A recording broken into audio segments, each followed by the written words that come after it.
మనుష్య కుమారుడు తిరిగి వచ్చు వేళ భూమి మీద విశ్వాసం కనుగొనునా. మనుష్య కుమారుడు తిరిగి వచ్చు వేళ భూమి మీద విశ్వాసం కనుగొనునా. విశ్వాసం లేని దుష్టతరము దేవుని విడిచి వెళ్ళే కాలం.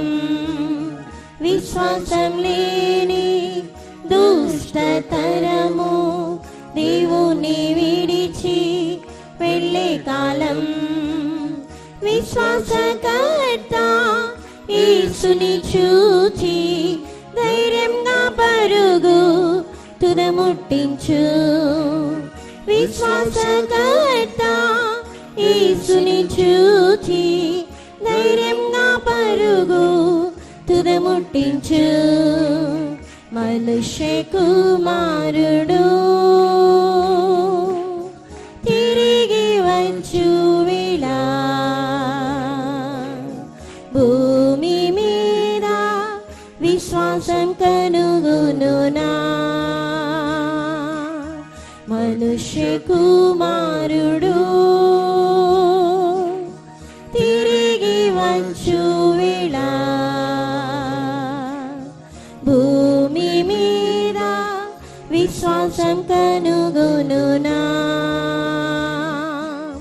విశ్వాస భ్రష్టత్వం మోసపచాత్మలు వేషధారణ ఇలా పెరిగెనుగా.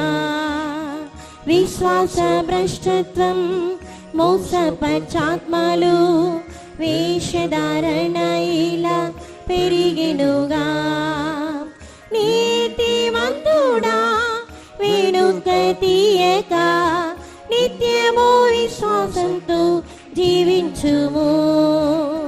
నీతిమంతుడా వెనుక తీయక నిత్యము విశ్వాసంతో జీవించుము. మనుష్య కుమారుడు తిరిగి వచ్చు వేళ భూమి మీద విశ్వాసం కనుగొనునా. మనుష్య కుమారుడు తిరిగి వచ్చు వేళ భూమి మీద విశ్వాసం కనుగొనునా. విశ్వాసఘాతకులు వారి క్రియలతో దేవునికిష్టులై ఉండలేదు. విశ్వాసఘాతకులు వారి క్రియలతో దేవునికిష్టులై ఉండలేదు. విశ్వాసంలోనే ఎదిగి నీవు విశ్వాస వీరునిగా కొనసాగుము. విశ్వాసంలోనే ఎదిగి నీవు విశ్వాస వీరునిగా కొనసాగుము. మనుష్య కుమారుడు తిరిగి వచ్చు వేళ భూమి మీద విశ్వాసం కనుగొనునా. మనుష్య కుమారుడు తిరిగి వచ్చు వేళ భూమి మీద విశ్వాసం కనుగొనునా. విశ్వాసం లేని మూర్ఖతరము అవిశ్వాసముతో జీవింతురు. విశ్వాసం లేని మూర్ఖతరము అవిశ్వాసముతో జీవింతురు. ఆత్మశక్తితోనే విశ్వాసం పొందుము, విశ్వాసమే నిన్ను స్వస్థపరచు. ఆత్మశక్తితోనే విశ్వాసం పొందుము, విశ్వాసమే నిన్ను స్వస్థపరచు. మనుష్య కుమారుడు తిరిగి వచ్చు వేళ భూమి మీద విశ్వాసం కనుగొనునా. మనుష్య కుమారుడు తిరిగి వచ్చు వేళ భూమి మీద విశ్వాసం కనుగొనునా.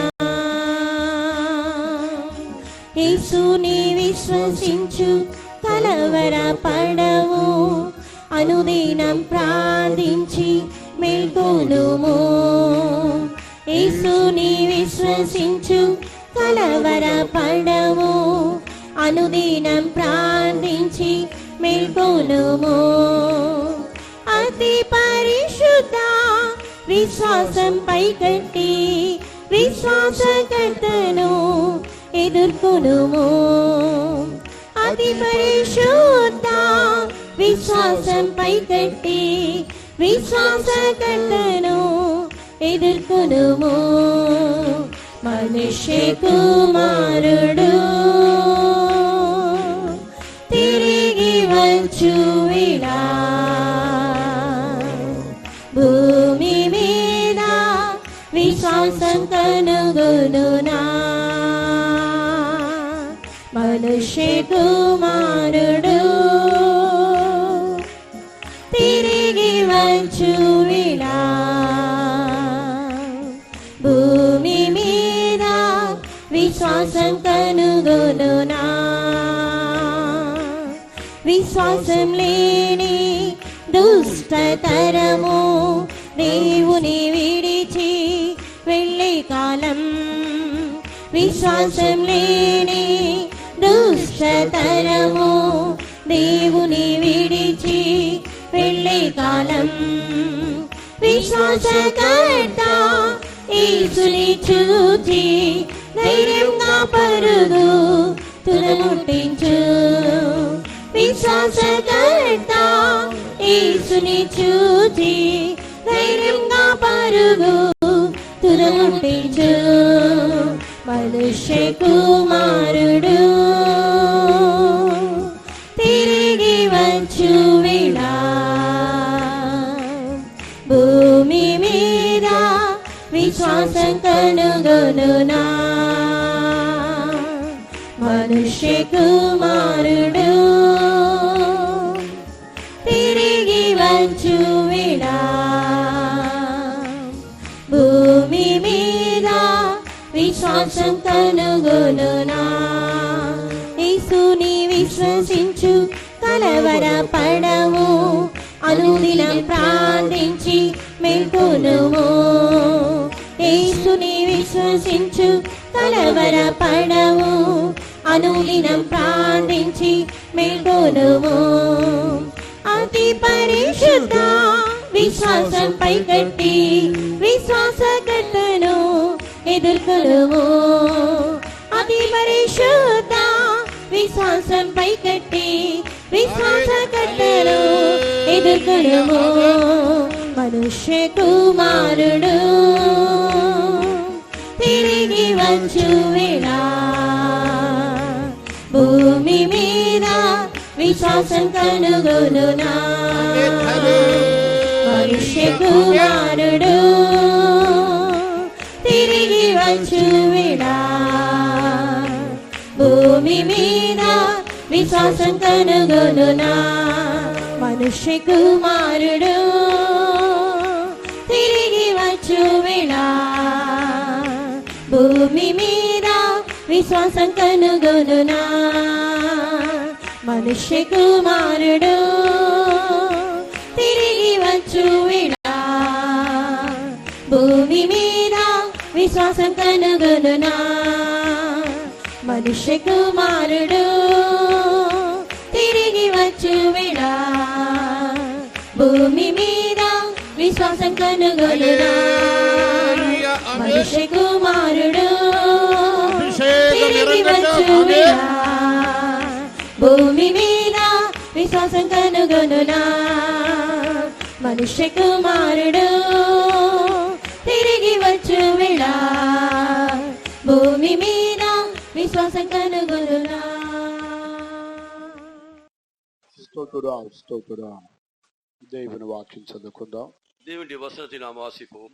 అపోస్తలుడైన పౌలు 2వ తిమోతికి రాసినటువంటి పత్రిక 3వ అధ్యాయం మొదటి 2 వాక్యాలు చదువుకుందాం. அப்போஸ்தலனாகிய பவுல் தீமோத்தேயுக்கு எழுதின 2ஆம் நிருபம் 3ஆம் அதிகாரம் முதல் 2 వచనங்களை వాసిపోం.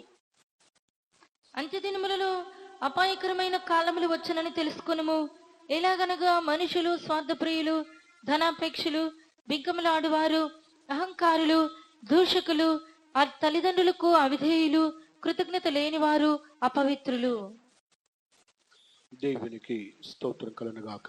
దేవునికి స్తోత్రం ఉండాగటం. అపోస్తలుడైన పౌలు తిమోతికి రచించినటువంటి ఈ 2వ పత్రిక 3వ అధ్యాయములో అనేక కార్యములను మనము చూడగలుగుతున్నాము. இங்கே அப்போஸ்தலனாகிய பவுல் தீமோத்தேயுக்கு எழுதின 2ஆம் நிருபத்திலே 3ஆம் அதிகாரத்திலே நாம் இங்கே சில குறிக்கப்பட்ட காரியங்களை நாம் வாசிக்கிறோம். ఇక్కడ చెప్పబడిన కార్యములు అంత్య దినములలో అపాయకరమైన కాలముల వచ్చునని తెలుసుకొనుము అని ఆయన ప్రారంభించున్నాడు. இங்கே இந்த வசனங்களிலே அவர் ஆரம்பிக்கும் போது கடைசி நாட்களிலே கொடிய காலங்கள் வரும் என்று அவர் குறிப்பிடுகிறார். అంత్య దినములలో అపాయకరమైనటువంటి కాలములు వచ్చునని సంఘము లేదా ప్రతి దేవుని బిడ్డ తెలుసుకొనవలెను అని ఆయన తెలియచేస్తున్నాడు. கடைசி நாட்களிலே கொடிய காலங்கள் சபையிலே வரும் என்று சபையோர் இதை அறிந்து கொள்ள வேண்டும் என்று அவர் எச்சரிக்கிறார். ఈ యొక్క వాక్యమును ఆయన అన్య జనులకి తెలియపరచడం లేదు. இந்த వసనங்களை அவர் అన్య జనங்களுக்கு அவர் சொல்லவில்லை. రక్షింపబడి బాప్తిస్మము తీసుకొని పరిశుద్ధాత్మ పొంది సంఘ సభ్యులుగా పిలువబడుచున్న వారికి ఆయన ఈ హెచ్చరికలు తెలియజేస్తున్నారు. அவர் ரட்சிக்கப்பட்டு ஞானஸ்நானம் எடுத்து பரிசுத்தாவின் அபிஷேகம் பெற்று சபையிலே அங்கத்தினர்களாக இருக்கிறவர்களுக்காகத்தான் அவர் இந்த காரியங்களை சொல்லுகிறார். ఈ సమయంలో మన ఒక్కొక్కరం దేవుని జనులుగాను సంఘములకు సంబంధించిన దేవుని బిడలుగా మనం పిలువబడుచున్నాము. நாம் இந்த வேளையிலே நாம் சபையை சேர்ந்தவர்களாகவும் சபையின் அங்கத்தினர்களாகவும் நாம் அழைக்கப்படுகிறோம். మన ఒక్కొక్కరం తెలుసుకొనవలసినటువంటి కార్యములు ఇక్కడ రాయబడి ఉన్నవి.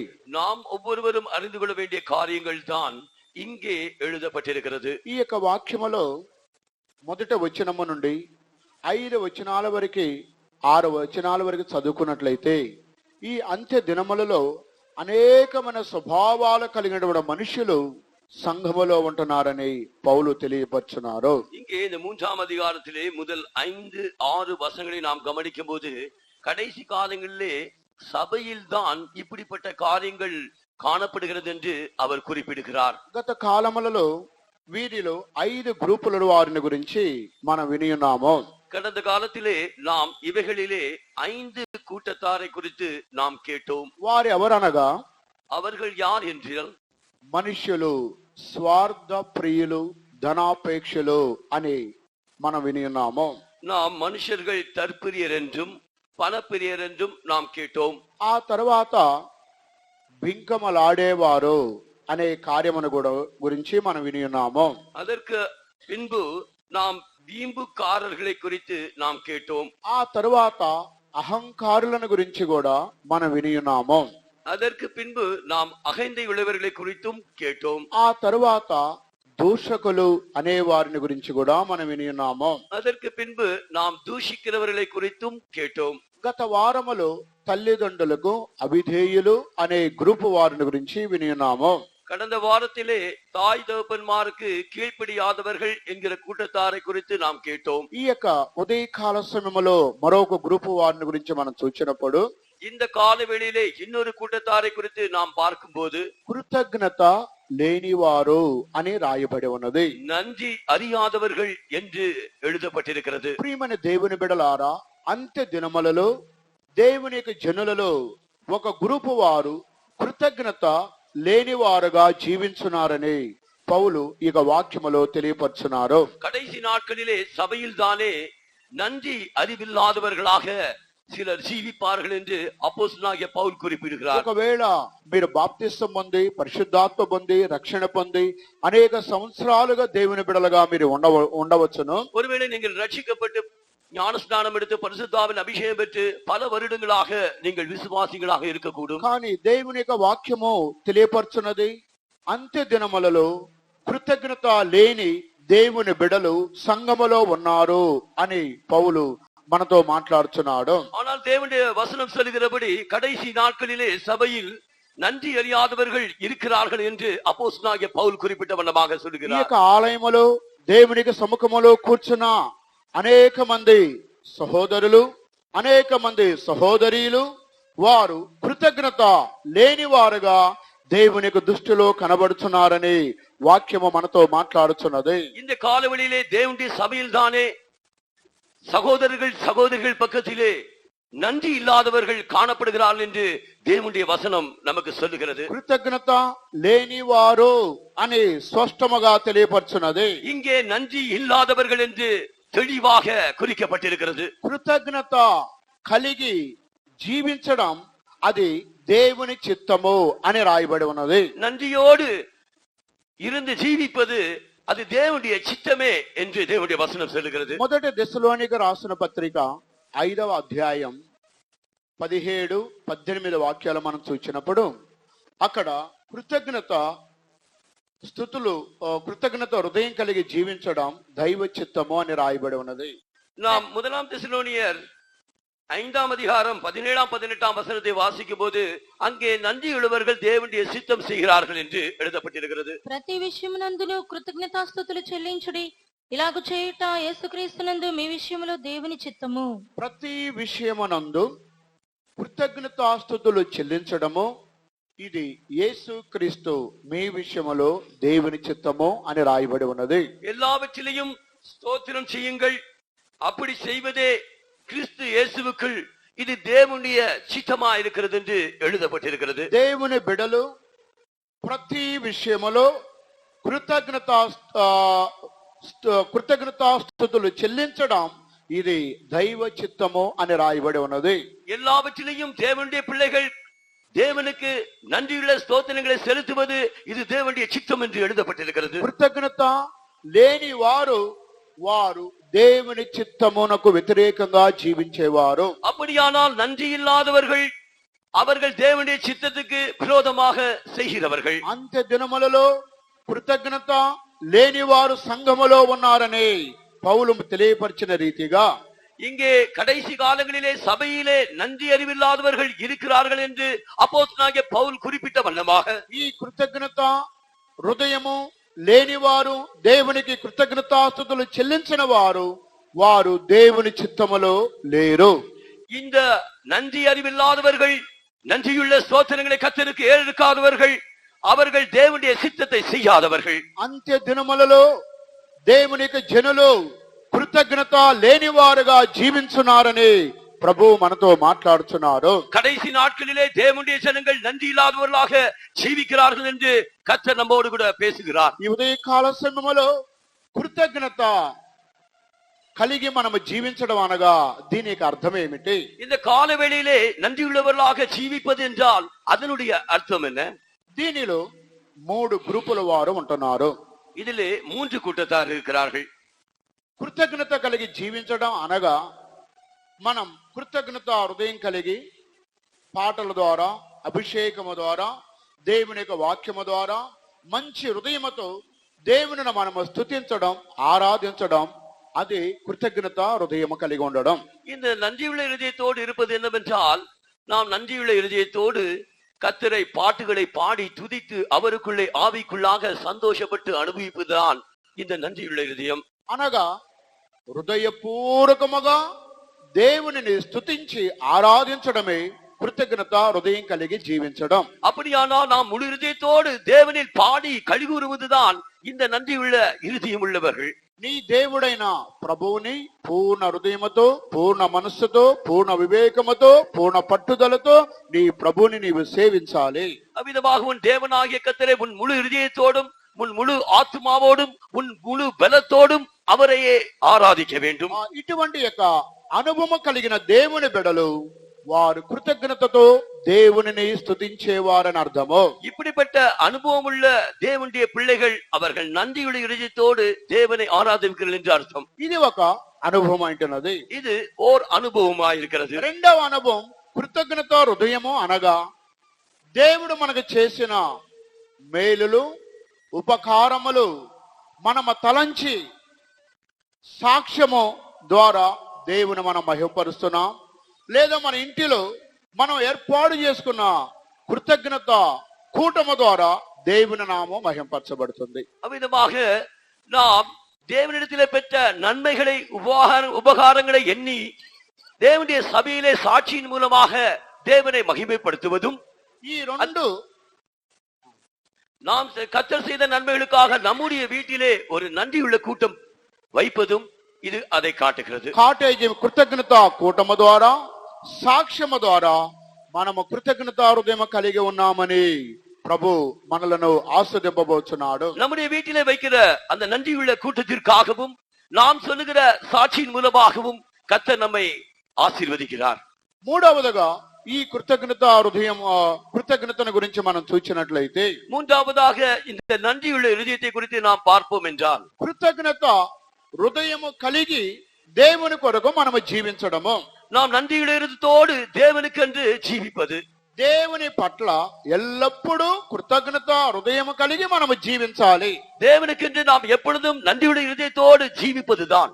ఈ మూడు అనుభవములు కృతజ్ఞత కలిగినటువంటి అనుభవాన్ని బయలుపరుచున్నది. இந்த மூன்று காரியங்களும் நன்றியுள்ள இதயத்தோடு கூடிய அனுபவங்களாக காட்டப்படுகிறது. ఈ మూడు కార్యములు మన యొద్ద నుండి దేవుడు ఎదురు చూస్తున్నాడు. இந்த மூன்று காரியங்களையும் நம்மிடத்திலிருந்து நம்முடைய தேவன் எதிர்பார்க்கிறார். ఎంతమంది ఈ మూడు కార్యాలలో దేవుని ఎదుట కృతజ్ఞత కలిగిన వారుగా కనబడుతున్నారు? இந்த மூன்று காரியங்களிலும் தேவனுக்கு முன்பாக யார் நன்றியுள்ளவர்களாய் இங்கே காணப்படுகிறீர்கள்? ఒకటి, హృదయపూర్వకముగా స్తుతుల ద్వారా, స్తోత్రముల ద్వారా, పాటల ద్వారా, అభిషేకము ద్వారా మనపూర్వకముగా దేవుని స్తుతించడం, అది కృతజ్ఞత హృదయాన్ని బయలుపరుచున్నది. இங்கே முதலாவதாக துதிகளின் மூலமாக, ஸ்தோத்திரங்களின் மூலமாக, பாட்டுகளின் மூலமாக இது கர்த்தரை நன்றியுள்ள இதயத்தோடு துதிப்பது.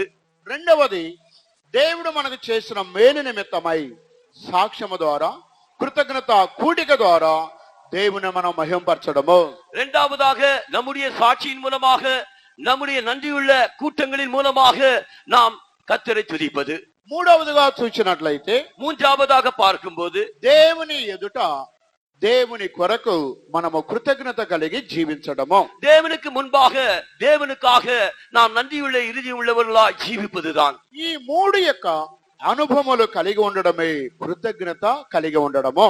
இந்த மூன்று விதமான அனுபவங்கள் இருந்து ஜீவிப்பதுதான் நன்றியுள்ள இதயத்தோடு காணப்படுவது. ఈ మూడు అనుభవములు మనలో నుండి దేవుడు ఎదురు చూస్తున్నాడు. இந்த மூன்று அனுபவங்களையும் நம்மிடத்திலிருந்து தேவன் எதிர்பார்க்கிறார். కొంతమంది యొక్క కుటుంబములను, వారి జీవితాలను చూచినప్పుడు, சிலருடைய குடும்ப ஜீவியத்தை நாம் பார்க்கும்போது దేవుని యొక్క వాక్యం చెప్పిన విధముగా వారు కృతజ్ఞత లేని వారుగానే జీవిస్తారు. தேவனுடைய வசனம் செல்லுகிறபடி அவர்கள் நன்றி இல்லாதவர்கள் தான் ஜீவிக்கிறார்கள். వారు మనపూర్వకముగా దేవునిని స్తుతించి మహింపరిచి ఆరాధించలేరు. அவர்கள் மனப்பூர்வமாக தேவனை ஸ்துதித்து, தேவனை புகழ்ந்து அவர்கள் ஆராதிப்பதில்லை. ఎన్ని మేలులు దేవుని యొద్ద నుండి వారు పొందినా, ఒక సాక్ష్యము గాని, ఒక కృతజ్ఞత కూటము గాని వారు అటువంటి అనుభవములు పాలుపొందని వారుగా కనబడుతున్నారు. அவர்கள் தேவனிடத்திலிருந்து எத்தனை நன்மைகளை பெற்றிருந்தாலும் ஒரு நன்றியுள்ள இருதயமாவது, ஒரு சாட்சியாவது, ஒரு நன்றியுள்ள கூட்டமாவது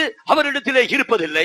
మూడవ గ్రూపు వారు కృతజ్ఞత హృదయం కలిగి దేవుని కొరకు జీవించడము. மூன்றாவதாக நன்றியுள்ள இதயத்தோடு தேவனுக்கு முன்பாக தேவனுக்கென்று ஜீவிப்பது. ఈ మూడు మనలో నుండి దేవుడు ఎదురు చూస్తున్నాడు. இந்த மூன்று காரியங்களையும் தேவன் நம்மிடத்திலிருந்து எதிர்பார்க்கிறார். ఈ మూడింటిలో ఆఖరిది విశేషమైనది. இந்த மூன்றிலும் இந்த கடைசியான காரியம் அது மிகவும் விசேஷமானது.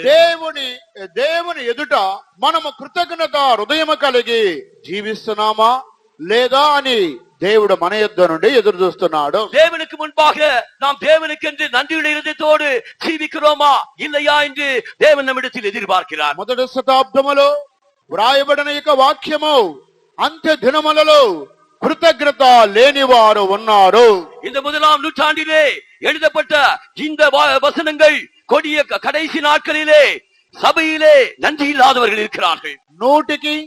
75% వరకు సంఘములో కృతజ్ఞత లేకుండా జీవించేవారు కనబడుతున్నారు. 75% సభையிலே நன்றி இல்லாதவர்களாக ஜீவிக்கிறார்கள். కొద్ది శాతము 1/4 మాత్రమే కృతజ్ఞత హృదయం కలిగి దేవుని కొరకు జీవించేవారు ఉన్నారు. ஏதோ கொஞ்ச சதவீதம் கால்பாகம் మాత్రమే దేవునికి முன்பாக நன்றியுள்ளவர்களாக జీవిக்கிறார்கள். అప్పుడు దేవుని కొరకు కృతజ్ఞత హృదయం కలిగి జీవించే వారిలో కూడా ఇందులో రెండు గ్రూపుల వారు రెండు అనుభవాలు కనబడుతున్నవి. இங்கே தேவனுக்கென்று நன்றியுள்ளத்தோடு ஜீவிக்கிற காரியத்திலே ரெண்டு விதமான அனுபவங்கள் காணப்படுகின்றன. ఈ రెండు అనుభవాలు ఏమిటంటే அந்த ரெண்டு அனுபவங்கள் என்னவென்றால், ఒకటి మనుషులు చేసిన మేలుల కొరకు మనము కృతజ్ఞత కలిగి జీవించాలి. ஒன்று, மனுஷர்கள் நமக்கு செய்த நன்மைகளுக்காக நாம் ஒரு நன்றியோடு ஜீவிப்பது. రెండోది, దేవుడు చేసిన మేలులు మనము తలంచి దేవుని ఎదుట కూడా కృతజ్ఞత కలిగి ఉండాలి. இரண்டாவதாக, தேவன் நமக்கு செய்த நன்மைகளை எண்ணி தேவனுக்கு முன்பாக நன்றியோடு நாம் இருப்பது. మనుషుల ద్వారా దేవుని ద్వారా మనం పొందినటువంటి మేలులు తెలుసుకొని కృతజ్ఞత హృదయం కలిగి మనము జీవించాలి. மனுஷர்கள் மூலமாகவும் தேவன் மூலமாகவும் நாம் பெற்ற நன்மைகளுக்காக தேவனுக்கு முன்பாக நன்றியோடு ஜீவிப்பதுதான். మనుషుల ద్వారా మనం మేలులు పొందిన తర్వాత ఆ మనుషులను మనం మర్చిపోకూడదు. மனுஷர்கள் மூலமாக நாம் நன்மைகளை பெற்ற பின்பு அந்த மனுஷர்களை நாம் மறந்து விடக்கூடாது. ఒకవేళ వారు అన్య జనులు కావచ్చును, ஒருவேளை அவர்கள் அந்நிய ஜனங்களா இருக்கலாம், లేదా విశ్వాసులు కావచ్చును, இல்லாவிட்டால் அவர்கள் விசுவாசிகளா இருக்கலாம், స్నేహితులు బంధువులు కుటుంబ సభ్యులు కావచ్చును, இல்லாவிட்டால் அவர்கள் சேதிகளாய் உறவினர்களாய் குடும்பஸ்தர்களாய் இருக்கக்கூடும், లేదా విశ్వాసులు కావచ్చును. இல்லாவிட்டால் அவர்கள் விசுவாசிகளாய் ఏ இருக்கக்கூடும். మనిషి అయినప్పటికీ ఒక మనిషిని ద్వారా మనం మేలులు పొందుకున్న తర్వాత ఆ మనిషిని జీవితంలో మనం మర్చిపోకూడదు. அவர்கள் எந்த மனுஷரா இருந்தாலும் ஒரு மனுஷன் மூலமாக நாம் பெற்ற நன்மைகளை நாம் நினைத்து நம்முடைய ஜீவித காலம் அவர்களை மறந்து விடக்கூடாது. అలాగుననే దేవుని యొద్ద నుండి మేలులు పొందిన తర్వాత ఆ పరలోకపు దేవునిని కూడా మనం మర్చిపోకూడదు. ஆகையால் ஜீவாதிபதியாக தேவனிடத்திலிருந்து நாம் நன்மைகளை பெற்ற பின்பு அந்த பரலோகத்தில் இருக்கிற தேவனை நாம் மறந்து விடக்கூடாது. మనుషుల ద్వారా దేవుని ద్వారా మనం పొందినటువంటి మేలులు తెలుసుకొని కృతజ్ఞత హృదయం కలిగిన వారుగా మనము జీవించాలి. மனுஷன் மூலமாக தேவன் மூலமாக நாம் பெற்ற நன்மைகளை நினைத்து நாம் நன்றியுள்ளத்தோடு தேவனுக்கு முன்பாக ஜீவிக்க வேண்டும். కృతజ్ఞత లేని దేవుని యొక్క జనులుగా మనము జీవించకూడదు. நன்றி இல்லாத జనங்களாக நாம் ஜீவிக்க கூடாது. కృతజ్ఞత హృదయం కలిగి ఎల్లప్పుడూ మనము జీవించాలి. நன்றியுள்ள இருதயத்தோடு நாம் எப்பொழுதும் ஜீவிக்க வேண்டும். అందువలన దేవుని యొక్క వాక్యము హెచ్చరిక చేయుచున్నది. ஆகையால் தான் தேவனுடைய வசனம் நம்மை எச்சரிக்கிறது. అంత్య దినములలో కృతజ్ఞత లేని వారు ఉన్నారు. கடைசி நாட்களிலே நன்றி அறியாதவர்கள் இருக்கிறார்கள். అనేక మంది కృతజ్ఞత లేని జనులు సంఘములో కనబడుతున్నారు. அநேக நன்றி இல்லாத ஜனங்கள் சபையிலே காணப்படுகிறார்கள். కానీ అటువంటి గ్రూపులో మనము కనబడకూడదు. ஆனால் அப்படிப்பட்ட கூட்டத்திலே நாம் காணப்படக்கூடாது. దేవునికి స్తోత్రం కలుగును గాక. தேவனுக்கு ஸ்தோத்திரம் உண்டாகட்டும். మనుష్యులు దేవుడు చేసిన మేలును ఈ రెండు తలంచి కృతజ్ఞత హృదయం కలిగిన వారుగా ఉండాలి. மனுஷர்கள் தேவன் நமக்கு செய்த நன்மைகளை நாம் நினைத்து நன்றியுள்ளவர்களாக இருக்க வேண்டும். ఈ రెండు విధములుగా సహాయం పొందిన వ్యక్తులను బైబిల్లో మనం చూసినట్లయితే இந்த ரெண்டு விதத்திலே சகாயம் பெற்ற மனுஷர்களை குறித்து நாம் வேதத்திலே பார்த்தால் పాత నిబంధనలో దావీదు యొక్క మహారాజును మనము చూడగలుగుతున్నాము. பழைய ஏற்பாட்டிலே தாவீது மகாராஜாவை நாம் பார்க்கிறோம். ఆయన చాలా విశేషమైనటువంటి ఒక మహారాజుగా కనబడుతున్నాడు. அவர் ஒரு விசேஷமான அவர் மகாராஜாவாக காணப்படுகிறார். దావీదు ఒక సాధారణమైనటువంటి మనుషుడు కాదు. இந்த தாவீது ஒரு சாதாரணமான மனுஷன் அல்ல.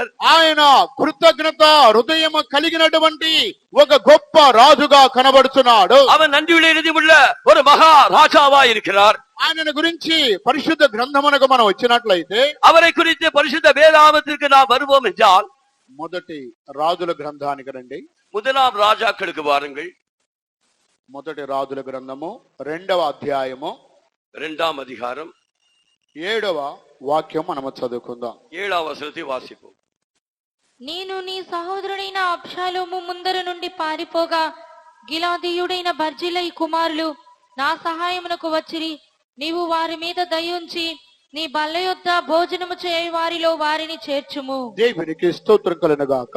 దేవునికి స్తోత్రం ఉండాగట్டும். ఇక్కడ దావీదు తన కుమారుడైన సొలొమోనుకి ఒక గొప్ప బాధ్యతను అప్పగింపబోతున్నాడు. இப்பொழுது தாவீது மகாராஜா தன்னுடைய குமாரனாகிய சாலமோனுக்கு ஒரு பெரிய பொறுப்பை கொடுக்க போகிறார். అది ఎప్పుడంటే దావీదు మరణించే సమయంలో కుమారుడైన సొలొమోనుని పిలిచి ఈ వాక్కులు పలుకుచున్నాడు. அது எப்பொழுது என்றால் தாவீது மரணமடையும் முன்னதாக தன்னுடைய குமாரனை அழைத்து அவர் இதை சொல்லுகிறார்.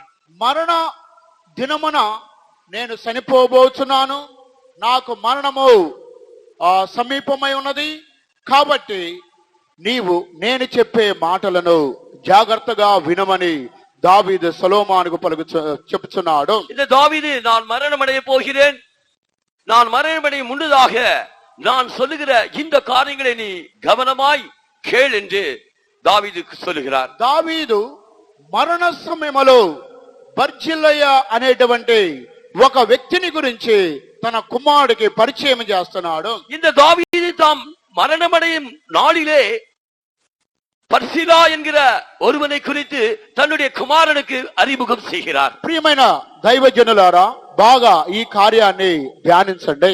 பிரியமான தேவனுடைய ஜனங்களே, இந்த காரியத்தை நீங்கள் நன்றாக தியானியுங்கள். దావీదు ఒక గొప్ప మహారాజు. இந்த தாவீது ஒரு மகாராஜா. ఈ బర్జిల్లయ అయితే ఈయన 84 సంవత్సరాల ముసలివాడు, వృద్ధాప్యములో ఉన్న వ్యక్తిని దావీదు జ్ఞాపం చేసుకుంటున్నాడు. இங்கே இந்த பர்சிலா என்கிற 84 వయது கிழவனை தாவீது ஞாபகப்படுத்துகிறான். 2వ రాజుల గ్రంథం 19వ అధ్యాయం 2వ సమూయేలు గ్రంథం 19వ అధ్యాయానికి వచ్చినట్లయితే 2ஆம் சாமுவேல் 19ஆம் அதிகாரத்துக்கு வருவோம் என்றால் 31, 32 వాక్యాలు చదువుకుందాం. 31, 32ஆம் వచనங்களை వాసిపోం. మరియు గిలాదీయుడకు బర్జిల్లయి రోగేలీము నుండి యొర్దాను అద్దరికి వచ్చి రాజుతో కూడా నది దాటెను. బర్జిల్లయి 80 సంవత్సరముల వయసు కలిగి బహు ముసలివాడయుండెను. అతడు అధిక ఐశ్వర్యవంతుడు కనుక రాజు మహనీయములో నుండగా అతనికి భోజన పదార్థములను పంపించుచూ వచ్చెను. దేవునికి స్తోత్రం కలుగుగాక. దేవునికి స్తోత్రం ఉండాగట్டும். ఈ బర్జిల్లయ అనేటువంటి ఈయన వయస్సు 84 సంవత్సరాల వయస్సు. இந்த பர்சிலாவுடைய வயது 84. ఈయన అధిక ఐశ్వర్యవంతుడు. இவன் போர் ஐஸ்வர்யவான். ఈయన రాజునకు ఒక సందర్భములో ఆహార పదార్థములు ఆయన పంపించి ఉన్నాడు. இவன் ராஜாவுக்கு ஒரு முறை ఆహార పదార్థங்களை அவன் அனுப்பி வைத்தான். దీనిని గురించి మనము లోతుగా చూచినట్లయితే இதை குறித்து நாம் ஆழமாக தியானிப்போம் என்றால் దావీదు మహనాయిము అనేటువంటి స్థలములో యుద్ధము చేసి దావీదు యొక్క జనులు అలిసిపోయి సొమ్మసిల్లిపోయిన సమయంలో ఈ బర్జిల్లయ అనేటువంటి సహోదరుడు అనేకమైన ఆహార పదార్థాలు తీసుకుని వచ్చి దావీదు యొక్క జనులు యుద్ధములో అలిసిపోయిన వారికి ఈయన సహాయం చేశాడు. தாவீதும் அவனோடு இருந்தவர்களும் யுத்தம் செய்து அவர்கள் விடாய்த்து இழைத்து போய் அவர்கள் திரும்பி மக்னாயும் என்கிற இடத்துக்கு வரும் வரைக்கும் அவர்கள் இழைத்து போயிருந்த போது இந்த பர்சிலா அவர்களுக்கு வேண்டிய ఆహార పదార్థங்களை సేకరించి అనిపి வைத்தான். ఒక సందర్భంలో దావీదు కుమారుడైన అబ్షాలోముకి వారిద్దరికి యుద్ధము జరిగిన సమయంలో దావీదు అలసిపోయిన వాడుగా ఉన్నాడు. தாவீதுக்கும் அவனுடைய குமாரனாகிய அப்சலோமுக்கும் யுத்தம் வந்த போது இந்த தாவீது விடாய்த்து இழைத்து போனவனாக காணப்பட்டான். తన సొంత కుమారుడైన అబ్షాలోము దావీదుకి విరోధముగా యుద్ధము చేశాడు. தன் சொந்த குமாரனாகிய அப்சலோம் தாவீதுக்கு விரோதமாக யுத்தம் செய்தான். అప్పుడు ఆ యుద్ధములో దావీదు అలిసిపోయి సొమ్మసిల్లిపోయి దావీదు యొక్క జనులు కూడా ఆహారము లేక అలసట చెందిన వారుగా కనబడుతున్నారు. அப்பொழுது தாவீதும் அவனோடு இருந்தவர்களும் விடாய்த்து இழைத்து போய் ஆகாரம் இல்லாமல் அவர்கள் சோர்ந்து போனவர்களாய் காணப்பட்டார்கள். దీనిని గురించి 2వ సమూయేలు గ్రంథము 17వ అధ్యాయం 1వ వాక్యం చదువుకుందాం. இதை குறித்து 2 சாமுவேல் 17ஆம் அதிகாரம் 1ஆம் வசனத்தை வாசிப்போம். దావీదు అలసట నుండి బలహీనముగా నున్నాడు కనుక నేను అతని మీద పడి అతని బెదిరించిన ఎడల అతని యొద్దనున్న జనులందరూ పారిపోదురు. రాజును మాత్రము హతము చేసి జనులందరినీ నీ తట్టు త్రిప్పెదను. నీవు వెదకు మనిషిని నేను పట్టుకొనగా జనులందరూ వచ్చి నీతో సమాధాన పడుదురు. కనుక నీ చిత్తమైతే నేను 12,000 మందిని ఏర్పరచుకొని పోయి ఈ రాత్రి దావీదును తరిమి పట్టుకొందనని అహీతోపెలు అబ్షాలోముతో చెప్పగా ఈ బోధ అబ్షాలోమునకు ఇశ్రాయేలు వారి పెద్దలకందరికీ యుక్తముగా కనబడిను. దేవునికి స్తోత్రం కలుగును గాక. దేవునికి స్తోత్రం ఈ ఉండాగట్టు. 2వ సమూయేలు గ్రంథం 17వ అధ్యాయం ప్రారంభం నుండి చివరి వరకు మీరు చదువుకున్నట్లయితే నేను చెప్పిన అంశం అంతా కూడా ఇందులో ఉన్నది. இங்கே 2 சாமுவேல் 17ஆம் அதிகாரம் 1ஆம் வசனத்திலிருந்து கடைசி வரைக்கும் நீங்கள் வாசிப்பீர்கள் என்றால் நான் குறிப்பிட்ட காரியங்கள் இங்கே காணப்படுகிறது. అప్పుడు ఈ సమయంలో దావీదు యొక్క జనులు యుద్ధము చేసి అలసట చెందిన సమయంలో ఈ బర్జిలయ్య తన మనుషుల వలన దావీదుకి ఆహార పదార్థాలు పంపించాడు. இங்கே தாவீதும் தாவீதோடு இருந்தவர்களும் அவர்கள் விடைத்து இழைத்து போயிருந்த சமயத்திலே இந்த பர்சிலா அவர்களுக்கு தேவையான ஆகார பதார்த்தங்களை அனுப்பி வைத்தான். ఎన్ని ఆహార పదార్థాలు పంపాడో తెలుసా? அவன் எவ்வளவு ஆகார பதார்த்தங்களை அனுப்பினான் தெரியுமா? ఎవరని చెప్తారండి? யாராவது சொல்லுவீர்களா? ఎన్ని ఐటమ్స్ ఆయన పంపాడో తెలుసా? அவன் எத்தனை ஐட்டங்களை அவன் அனுப்பினான் தெரியுமா? దాదాపు 14 ఐటమ్స్, 14 వెరైటీల ఆహార పదార్థాలు దావీదుతో పాటు ఉన్న జనులకి బర్జిల్లయ ఆయన ఆహారాన్ని పంపాడు. இந்த பர்சிலா 14 விதமான ஆகார பதார்த்தங்களை தாவீதுக்கும் அவனோடு இருந்தவர்களுக்கும் அனுப்பி வைத்தான். 2వ సమూయేలు గ్రంథం 17వ అధ్యాయానికి వచ్చినట్లయితే 2 சாமுவேல் 17ஆம் அதிகாரத்துக்கு வருவோம் என்றால் 28వ వాక్యము నుండి మనం చదువుకుందాం. 28ஆம் வசனத்திலிருந்து நாம் வாசிப்போம். అరణ్యమందు జనులు అలసిన వారి ఆకలికొని దప్పికొని ఉందిరని తలంచి పరుపులు, పాత్రలు, కుండలు, గోధుమలు, యవలు, పిండి వేచిన గోధుమలు, కాయధాన్యములు, చిక్కుడు కాయలు, పేలాలు, తేనె, వెన్న, గొర్రెలు, జున్ను ముద్దలు దావీదును అతని యొద్దనున్న జనులను భోజనము చేయుటకై తీసుకుని వచ్చిరి. దేవునికి స్తోత్రం కలుగును గాక. దేవునికి స్తోత్రం ఉండాగట్టు. అరణ్యములో యుద్ధములో అలసిపోయిన సొమ్మసిల్లిపోయిన దావీదు యొక్క జనులకు బర్జిల్లయ ఇన్ని ఆహార పదార్థాలు పంపాడు.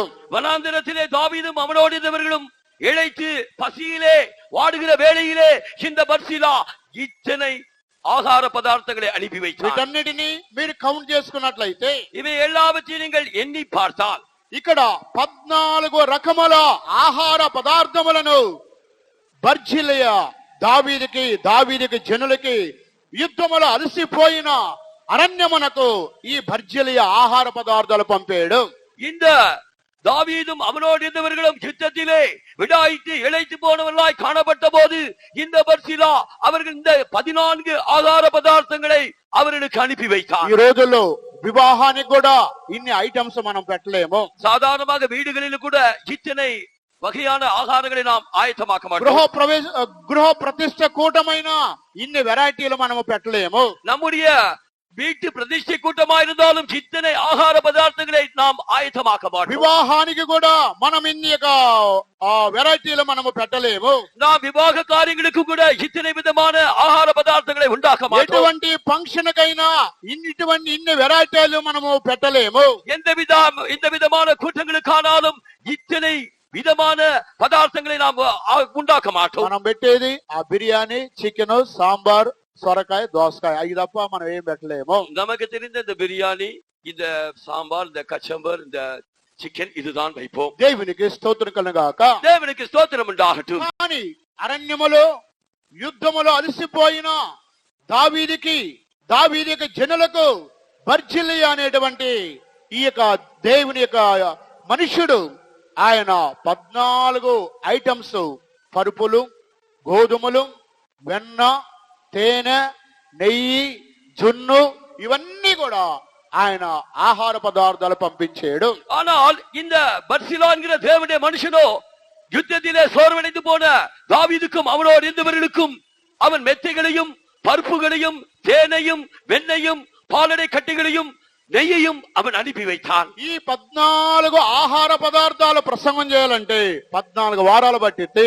இந்த 14 ஆகார பதார்த்தங்களை குறித்து பிரசங்கம் பண்ண வேண்டும் என்றால் நமக்கு 14 வாரங்கள் ఆகும். అందువలన దావీదు మరణ దినమున తాను యొక్క యుద్ధములో సహాయం చేసిన బర్జిలియాని జ్ఞాపకం చేసుకొని కృతజ్ఞత హృదయం కలిగిన వాడుగా ఉంటున్నాడు. ஆகையால் இந்த தாவீது அவன் தன்னுடைய மரண நாளிலே தனக்கு உதவி செய்த இந்த பர்சிலாவை அவன் நன்றியுடைய இதயத்தோடு நினைத்து பார்க்கிறான். ఇటువంటి యొక్క హృదయము పాతిని మందులో దావీదుకు ఉన్నది.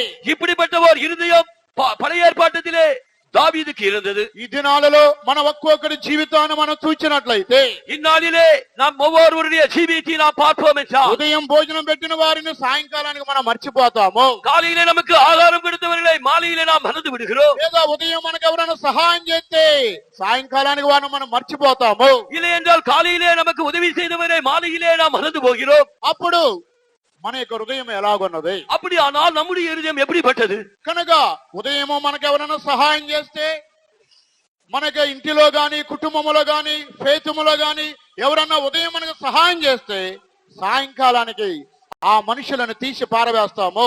நாம் காலையிலே நம்முடைய வீட்டிலோ நம்முடைய குடும்பத்திலோ நம்முடைய சபையிலோ நமக்கு யாராவது உதவி செய்திருந்தால் மாலையிலே அவரை எழுதி விடுகிறோம். వారిని మనము లెక్క చేయము. அவர்களை ஒருபோது நாம் எண்ணி பார்ப்பதில்லை. అప్పుడు దావీదు ఎప్పుడో తన యొక్క జీవితంలో యుద్ధములో సహాయపడిన బర్జిలియాని మరణ దినాన్ని కూడా ఆయన జ్ఞాపం చేసుకుంటున్నాడు. ஆனால் இந்த தாவீதோ எப்பொழுதோ அவன் யுத்தத்திலே உதவி செய்த ஒரு மனிதனை அவன் தன்னுடைய மரண நாளிலும் அவன் நினைத்து பார்க்கிறான். ఆ మరణ దినమున తన కుమారుడైన సొలొమోనుని పిలిచి బర్జిలియాని గురించి పరిచయం చేస్తున్నాడు. தன்னுடைய மரண நாளிலே தன்னுடைய குமாரனாகிய சாலமோனை அழைத்து அவன் பர்சிலாவை அறிமுகப்படுத்துகிறான். ఆ కుమారుడైన సొలొమోను నేను మరణింపబోతున్నాను. ఫలాని సమయములో నేను నా జనుల యుద్ధములు అలసిపోయినప్పుడు బర్జిలియా అనేటువంటి సహోదరుడు అనేక ఆహార పదార్థాలు తీసుకొచ్చి మాకు సహాయముగా ఉన్నాడు. ఆ కుటుంబమును నీవు జ్ఞాపం చేసుకో. என்னுடைய குமாரனாகிய சாலமோனே, நான் ஒரு நாள் யுத்த நாளிலே நானும் என்னோடு இருந்தவர்கள் சோர்வடைந்த போது இந்த பர்சிலா எங்களுக்கு ஆகார பதார்த்தங்களை அனுப்பி வைத்தான். அவனை நீ நினைத்துக்கொள்.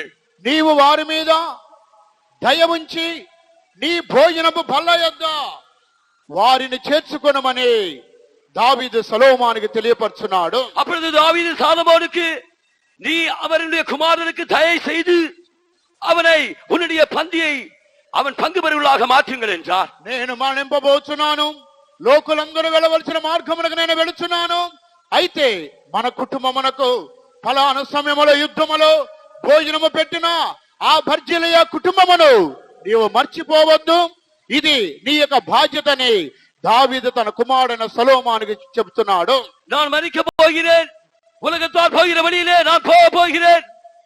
எனக்கு அந்த நாளிலே யுத்த நாளிலே உதவி செய்த அந்த பர்சிலாவின் குடும்பத்தாரை நீ நினைவு கூறுவாயாக என்று சொல்லி இந்த தாவீது தன்னுடைய குமாரனாகிய சாலமோனுக்கு அறிவிக்கிறான். అందువలన దావీదు కృతజ్ఞత హృదయము కలిగి ఆయన జీవించిన వ్యక్తులలో ఒక విశేషమైన వ్యక్తి అని ఈ వాక్యం ద్వారా మనం గ్రహించగలుగుతున్నాము. ஆகையால் இந்த தாவீது நன்றியுள்ளத்தோடு ஜீவித்த மனிதர்களுக்குள்ளே ஒரு விசேஷமானவன் என்று இந்த வசனம் நமக்கு போதிக்கிறது. ఆయన ఒక గొప్ప మహారాజు కాబట్టి ఈ మనుషుని జ్ఞాపం చేసుకోవడానికి ఏ పాటి వాడు?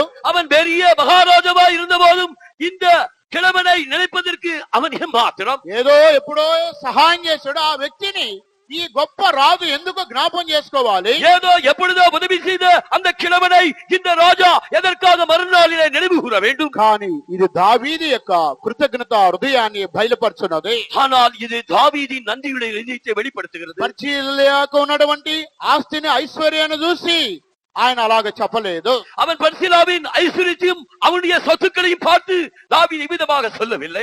బర్జిలియాకు హోదాను చూసి దావీదు జ్ఞాపం చేసుకోమని చెప్పడం లేదు. இந்த பர்சிலாவின் వార్తகளை பார்த்து இவன் தாவீதை ஞாபகப்படுத்திக் கொள் என்று சொல்லவில்லை. తన యొక్క జీవితంలో తన యొక్క జనులకి సహాయముగా చేసిన వ్యక్తిని మరణ దినాన్ని కూడా ఆయన జ్ఞాపం చేసుకుంటున్నాడు. தன்னுடைய ஜீவித்திலே தன்னோடு இருந்தவர்களுக்கு உதவி செய்தவனை அவன் தன்னுடைய மரண நாளிலும் நினைவு கூறுகிறான். ఈ దినాలలో మనకు సహాయం చేసే వ్యక్తులను మనం బ్రతికి ఉన్నప్పుడే జ్ఞాపం చేసుకోము, ఇక మరణ దినాన చనిపోయేటప్పుడు వారిని ఏ విధంగా మనం జ్ఞాపం చేసుకుంటాం?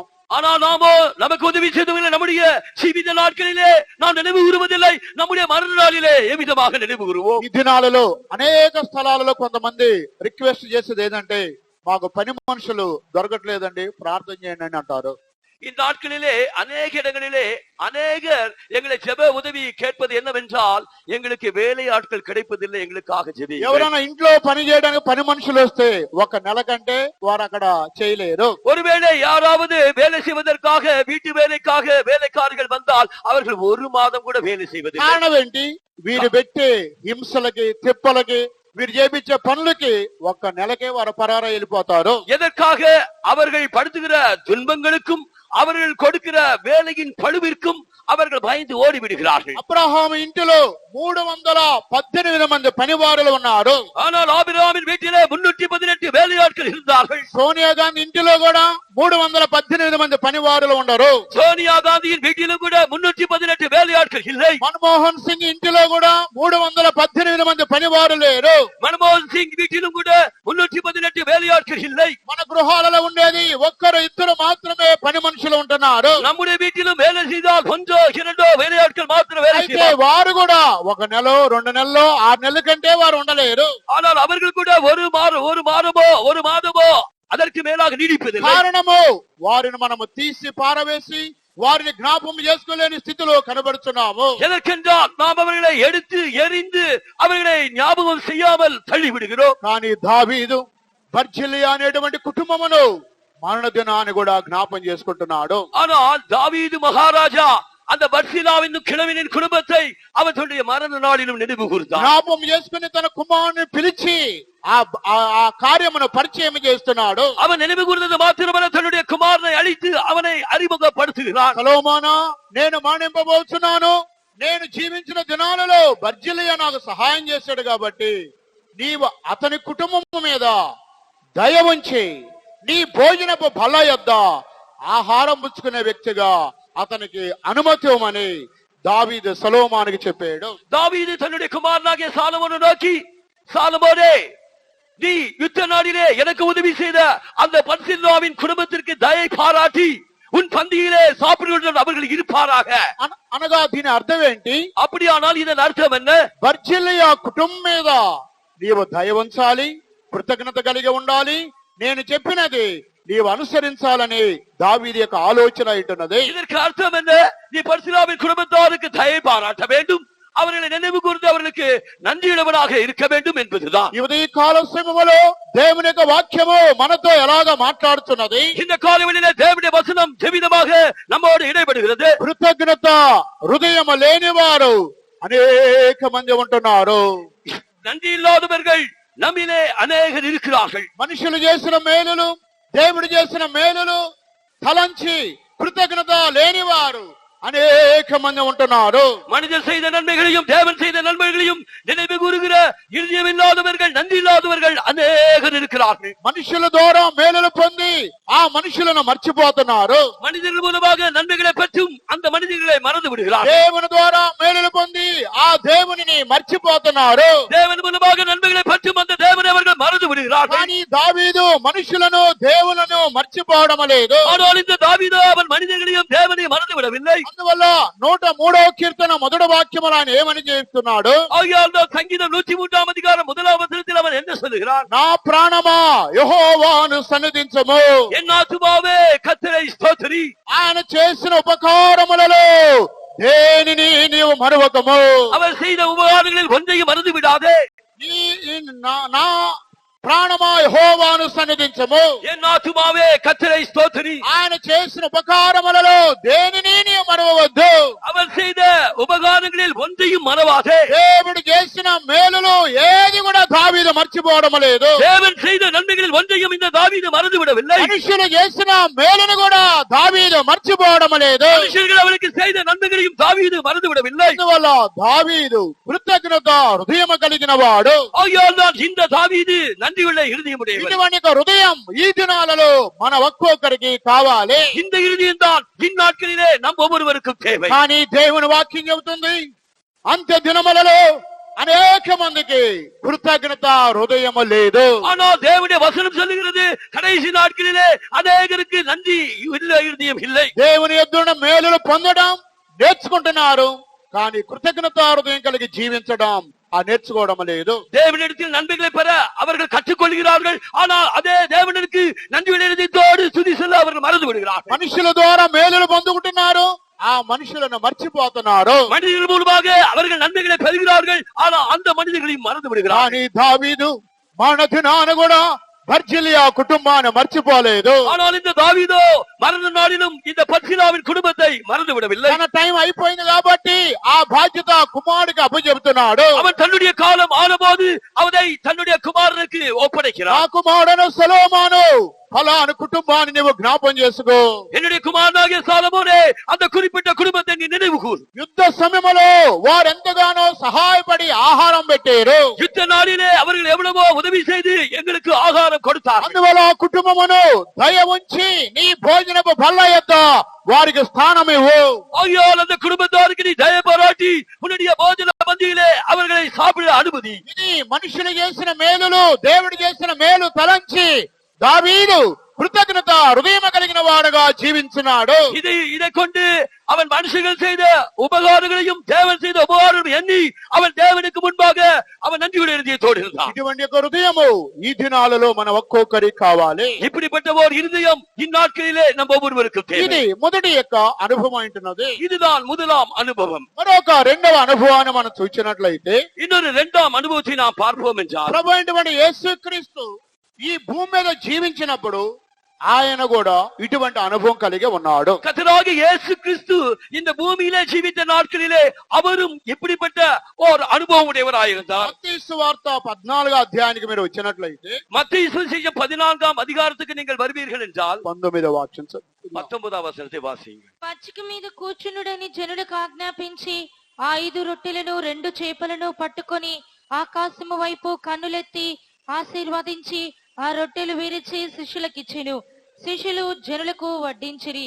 వారు తిని తృప్తి పొందిన తరువాత మిగిలిన ముక్కలు 12 గంపల నిండా ఎత్తిరి.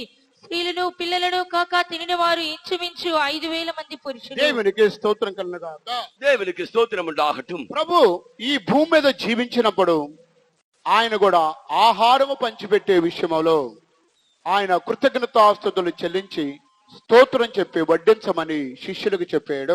கர்த்தராகிய இயேசு கிறிஸ்து இந்த பூமியிலே ஜீவித்த நாட்களிலே அவர் ஆகாரத்தை பகிர்ந்து கொடுத்த போது அவர் வானத்தை ஏறெடுத்து அவர் ஸ்துதிகளை நன்றியுள்ள ஸ்தோத்திரங்களை ஏறெடுத்து அவர் ஆசீர்வதித்து அதை பகிர்ந்தார்.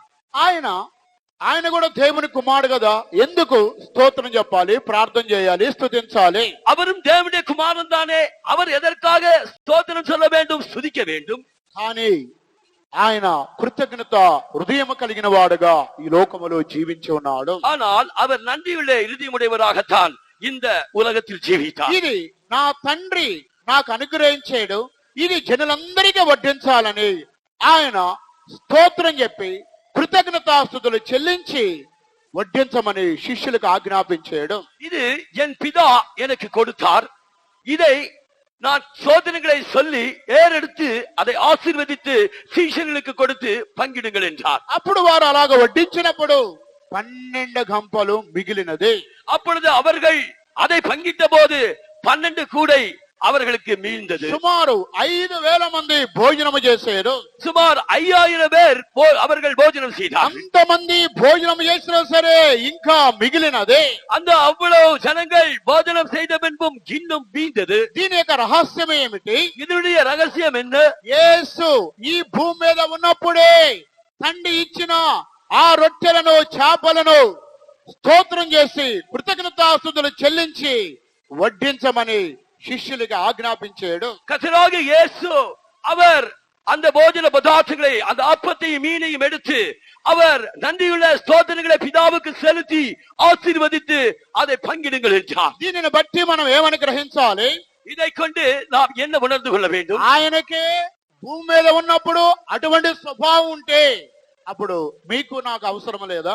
அவருக்கே இந்த பூமியில் ஜீவிக்கும் போது அப்படிப்பட்ட ஒரு சுவாபம் இருந்தால் அப்படிப்பட்ட சுவாபம் உனக்கும் எனக்கும் தேவையில்லையா? దేవుని కుమారుడైన యేసుక్రీస్తే తండ్రి ఇచ్చాడు అని కృతజ్ఞతాస్తుతులు చెల్లించి స్తోత్రం చెప్పి అటువంటి యొక్క క్రమము ఆయనకున్నప్పుడు, అటువంటి హృదయం ఆయనకున్నప్పుడు, అప్పుడు నీకు నాకు అటువంటి హృదయము అవసరం లేదా? தேவனுடைய குமாரனாகிய இயேசு கிறிஸ்துவுக்கு பிதா எனக்கு தந்தருளினார் அன்று சொல்லி நன்றியுடையங்களோடு ஸ்தோத்திரங்களை செலுத்தி ஆசீர்வதித்து பங்கிட்டு கொடுத்த அந்த நன்றியுடைய இருதயம் இயேசுவுக்கு இருக்கும் போது உனக்கும் எனக்கும் அந்த இருதயம் தேவையில்லையா? 2000 సంవత్సరాల క్రితమే దేవాది దేవుడైన యేసు క్రీస్తుకే ఈ భూమి మీద జీవించిన దినాలలో అటువంటి ఒక హృదయము ఆయనకు ఉన్నప్పుడు ఈ దినాలలో మనకి కూడా కృతజ్ఞత హృదయం కలిగిన మనస్సు ఉండాలి. 2000 ஆண்டுகளுக்கு முன்னதாகவே தேவாதி தேவனாகிய இயேசு கிறிஸ்துவுக்கு அப்படிப்பட்ட ஒரு நன்றியுடைய இருதயம் இருக்குமானால் இன்றைக்கு உனக்கும் எனக்கும் அப்படிப்பட்ட ஒரு நன்றியுடைய இருதயம் தேவையில்லையா? కానీ ఈ దినాలలో అనేక మందికి అటువంటి ఒక హృదయం లేదు. ஆனால் இந்நாட்களிலே அநேகருக்கு அப்படிப்பட்ட இருதயம் இல்லவே இல்லை. అందువల్ల పౌలు కృతజ్ఞత లేని వారు అని ఆయన రాయిస్తున్నాడు. ஆகையால் அப்போஸ்தலனாகிய பவுல் நன்றி அறியாதவர்கள் என்று எழுதுகிறார். మీలో ఎంతో మంది కృతజ్ఞత హృదయం లేని వారుగా జీవించున్నారు. ప్రియమైన దేవుని బిడ్డలారా, ఈ దినము నుండి మన యొక్క జీవితంలో కృతజ్ఞత హృదయం కలిగిన వారుగా జీవించడానికి ప్రయాసపడాలి. பிரியமானவர்களே, உங்களில் எத்தனை பேர் நன்றி இல்லாதவர்களாக ஜீவித்துக் கொண்டிருக்கிறீர்களோ இன்றிலிருந்து நாம் நன்றியுள்ளவராக ஜீவிக்க பழகுவோம். మీరెంతటి గొప్పవారైనా సరే, ఎంత పేదవారైనా సరే, దేవుని యొక్క వాక్యం ప్రకారంగా కృతజ్ఞత హృదయం మనకు అవసరమైంటున్నది. நீங்கள் எவ்வளவு பெரியவர்களாலும் சரி, எத்தனை ஏழைகளாலும் சரி, கர்த்தராகிய இயேசு கிறிஸ்து சொன்னவனமாக நன்றியுடைய இருதயம் நமக்கு தேவை. యేసు క్రీస్తుకే అటువంటి హృదయం ఉన్నప్పుడు, అప్పుడు మనకు ఆ హృదయం లేకపోతే ఏ విధంగా దేవుని యొక్క రాజ్యంలోనికి ప్రవేశిస్తాము? கர்த்தராகிய இயேசு கிறிஸ்துவுக்கு அப்படிப்பட்ட ஒரு நன்றியுடைய இருதயம் இருக்குமானால் அப்படிப்பட்ட இருதயம் நமக்கு இல்லாது நாம் எவ்விதமாக பரலோக ராஜ்யத்துக்குள் பிரவேசிப்போம்? క్రైస్తవ చరిత్రలో కృతజ్ఞతలు లేని వారని పౌలు ఈ యొక్క వాక్యములో తెలియపరుచున్నాడు. கிறிஸ்தவ சரித்திரத்திலே நன்றி அறியாதவர்கள் என்று அப்போஸ்தலனாகிய பவுல் இந்த வசனத்தின் மூலமாக குறிப்பிடுகிறார். పెంతెకోస్తు సంఘములో కూడా అనేక మంది ఈ కృతజ్ఞత హృదయం లేని వారు ఉన్నారు. பெந்தெகோஸ்தே சபையிலும் கூட இந்த நன்றி அறியாதவர்கள் இருக்கிறார்கள். కానీ ఈ యొక్క హృదయం మన ఒక్కొక్కరికి కావాలి. ஆனால் இப்படிப்பட்ட ஒரு இருதயம் நம் ஒவ்வொருவருக்கும் தேவை. దేవునికి స్తోత్రం కలుగును గాక. தேவனுக்கு ஸ்தோத்திரம் உண்டாகட்டும். ఇది రెండవ అనుభవం అంటున్నది. இதுதான் இரண்டாம் அனுபவம். మూడవదిగా చూచినట్లయితే மூன்றாவதாக பார்க்கும்போது అపోస్తుడైన పౌలుకి కృతజ్ఞత హృదయం ఉన్నది. அப்போஸ்தலனாகிய பவுலுக்கும் நன்றியுடைய இருதயம் இருந்தது. అటువంటి యొక్క హృదయం ఈ దినాలలో మనకు కావాలి. அப்படிப்பட்ட ஒரு இருதயம் இந்நாட்களிலே நமக்கு தேவை. మొదటి తిమోతి రాసిన పత్రిక 1వ అధ్యాయం 12వ వాక్యానికి వచ్చినట్లయితే, முதலாம் தீமோத்தேயு 1ஆம் அதிகாரம் 12ஆம் வசனத்துக்கு நாம் வருவோம் என்றால், పూర్వము దూషకుడును హింసకుడును హానికరుడునైన నన్ను తన పరిచర్యకు నియమించి నమ్మకమైన వానిగా ఎంచినందుకు నన్ను బలపరిచిన మన ప్రభువైన క్రీస్తు యేసుకు కృతజ్ఞుడనై ఉన్నాను. తెలియక అవిశ్వాసం వలన చేసితిని కనుక కనికరింపబడితిని. దేవునికి స్తోత్రం కలుగును గాక. தேவனுக்கு ஸ்தோத்திரம் உண்டாகட்டும். ఇక్కడ అపోస్తుడైన పౌలు తన యొక్క పూర్వ జీవితమును ఆయన జ్ఞాపం చేసుకుంటున్నాడు. இங்கே அப்போஸ்தலனாகிய பவுல் தன்னுடைய முன்னே இருந்த ஜீவியத்தை அவர் நினைவு கூறுகிறார். ప్రస్తుతం ఆయన క్రీస్తులోనికి నడిపింపబడిన జీవితాన్ని పోల్చి చూసుకుంటున్నాడు. இப்பொழுது அவர் கிறிஸ்துவுக்குள்ளாக நடத்தப்பட்ட அந்த ஜீவியத்தை ஒப்பிட்டு பார்த்து அவர் சொல்லுகிறார், ఈ రెండు జీవితములను జ్ఞాపకము చేసుకొని అవిశ్వాసం వలన నేను చేసి ఉన్నాను కాబట్టి కనికరింపబడి ఉన్నాను. இந்த ரெண்டு ஜீவியத்தை அவர் ஒப்பிட்டு பார்த்து, நான் அவிசுவாசத்தினால் அறியாதபடி நான் செய்தேன், இரக்கம் பெற்றேன் என்றார். నన్ను బలపరిచిన దేవునికి కృతజ్ఞునై ఉన్నాను. என்னை பலப்படுத்துகிற கிறிஸ்துவுக்கு நான் நன்றியுள்ளவராக இருக்கிறேன். దేవుడు నమ్మకస్తులను ఎంచి ఈ పరిచర్యకు నియమించాడు కాబట్టి దేవునికి స్తోత్రం అంటున్నాడు. என்னை உண்மையுள்ளவன் என்று எண்ணி இந்த ஊழியத்திற்காக தெரிந்து கொண்ட என் தேவனை நான் நன்றியுள்ள இருதயத்தோடு ஸ்தோத்திரிக்கிறேன். నేను కృతజ్ఞునై ఉన్నానని పౌలు పలుకుతున్నాడు. நான் நன்றியுள்ளவனாக இருக்கிறேன் என்று அப்போஸ்தலனாகிய பவுல் குறிப்பிடுகிறார். ఒకప్పుడు అటువంటి హృదయం ఆయనకి లేదు. ஒரு காலத்திலே அவருக்கு அப்படிப்பட்ட ஒரு இருதயம் இல்லை. క్రీస్తులోనికి రాక మునుపు అటువంటి జీవితం లేదు. கிறிஸ்துவுக்கு முன்னாக வருவதற்கு முன்னதாக அவருக்கு அப்படிப்பட்ட ஜீவியம் இல்லை. క్రీస్తులోనికి వచ్చిన తర్వాత తన జీవితం యొక్క విలువను తెలుసుకుంటున్నాడు. அவன் கிறிஸ்துவுக்குள்ளாக வந்த பின்பு அதனுடைய விலையை அவன் அறிந்து கொண்டான். నేను ఎవరిని, நான் யார், నేను ఎలాగ జీవించాను, நான் எவ்விதமாக ஜீவித்தேன், నేను ఎంత మందిని హింసించాను, நான் ఎவ்வளவு பேரை துன்பப்படுத்தினேன், ఎన్ని సంఘాలని పాడు చేశాను, எத்தனை சபையை பாழாக்கினேன், ఎంత మంది స్త్రీలు చుట్టుపట్టుకొని వీధులలో వారు వీడ్చాను, எத்தனை ஸ்திரீகளை நான் அவர்களை இழுத்து தெருவிலே விட்டேன், ఎంతో మంది క్రీస్తును బోధించే బోధకులను హింసించాను. எத்தனையோ கிறிஸ்துவை குறித்து போதித்த போதகரை நான் துன்பப்படுத்தினேன். అందువలన పూర్వము దూషకుడును హింసకుడును హానికరుడనని ఆయన పలుకుతున్నాడు. ஆகையால் முன்னே நான் தூஷிக்கிறவனும் துன்பப்படுத்துகிறவனும் கொடுமை செய்கிறவனும் என்று சொன்னார். అటువంటి ఘోరమైన స్థితిలో నక్సలైట్ గా ఎన్కౌంటర్ గా ఉన్న నన్ను దేవుడు నమ్మకస్తుడుగా తన పరిచర్యకు నియమించాడు. அவ்விதமாக நக்சலைட்டுக்காக என்கவுண்டரிலே சிக்கிக் கொண்ட என்னை தேவன் தம்முடைய ஊழியத்திற்கென்று தெரிந்து கொண்டார். నమ్మకస్తునిగా ఎంచి బలపరిచిన ఆ యేసు క్రీస్తుకి నేను కృతజ్ఞుడై ఉన్నాను. என்னை உண்மையுள்ளவன் என்று எண்ணி என்னை பலப்படுத்தின என் இயேசு கிறிஸ்துவுக்கு நான் நன்றியுள்ளவனாக இருக்கிறேன். ప్రియమైన దేవుని బిడ్డలారా, ఇటువంటి కృతజ్ఞత కలిగిన హృదయము మన ఒక్కొక్కరికి కావాలి. பிரியமான தேவனுடைய பிள்ளைகளே, இப்படிப்பட்ட நன்றியுள்ளவர் இருதயம் நமக்கு ஒவ்வொருவருக்கும் தேவை. దేవునికి స్తోత్రం కలుగును గాక. தேவனுக்கு ஸ்தோத்திரம் உண்டாகட்டும். కానీ ప్రభు వాక్యం బోధిస్తుంది, అంత్య దినములలో కృతజ్ఞత లేని వారు ఉన్నారు. ஆனால் தேவனுடைய வசனம் போதிக்கிறது கடைசி காலங்களிலே நன்றியாதவர்கள் இருக்கிறார்கள். ఒక్క నిమిషము మీ యొక్క జీవితాన్ని గురించి మీరు ఆలోచించండి. ஒரு நிமிஷம் உன்னுடைய ஜீவித்தை குறித்து நீ சோதித்து பார். మనుషులు చేసిన మేలులు, దేవుడు చేసిన మేలు తలంచి కృతజ్ఞత హృదయం కలిగిన వారు మీలో ఎంత మంది ఉన్నారు?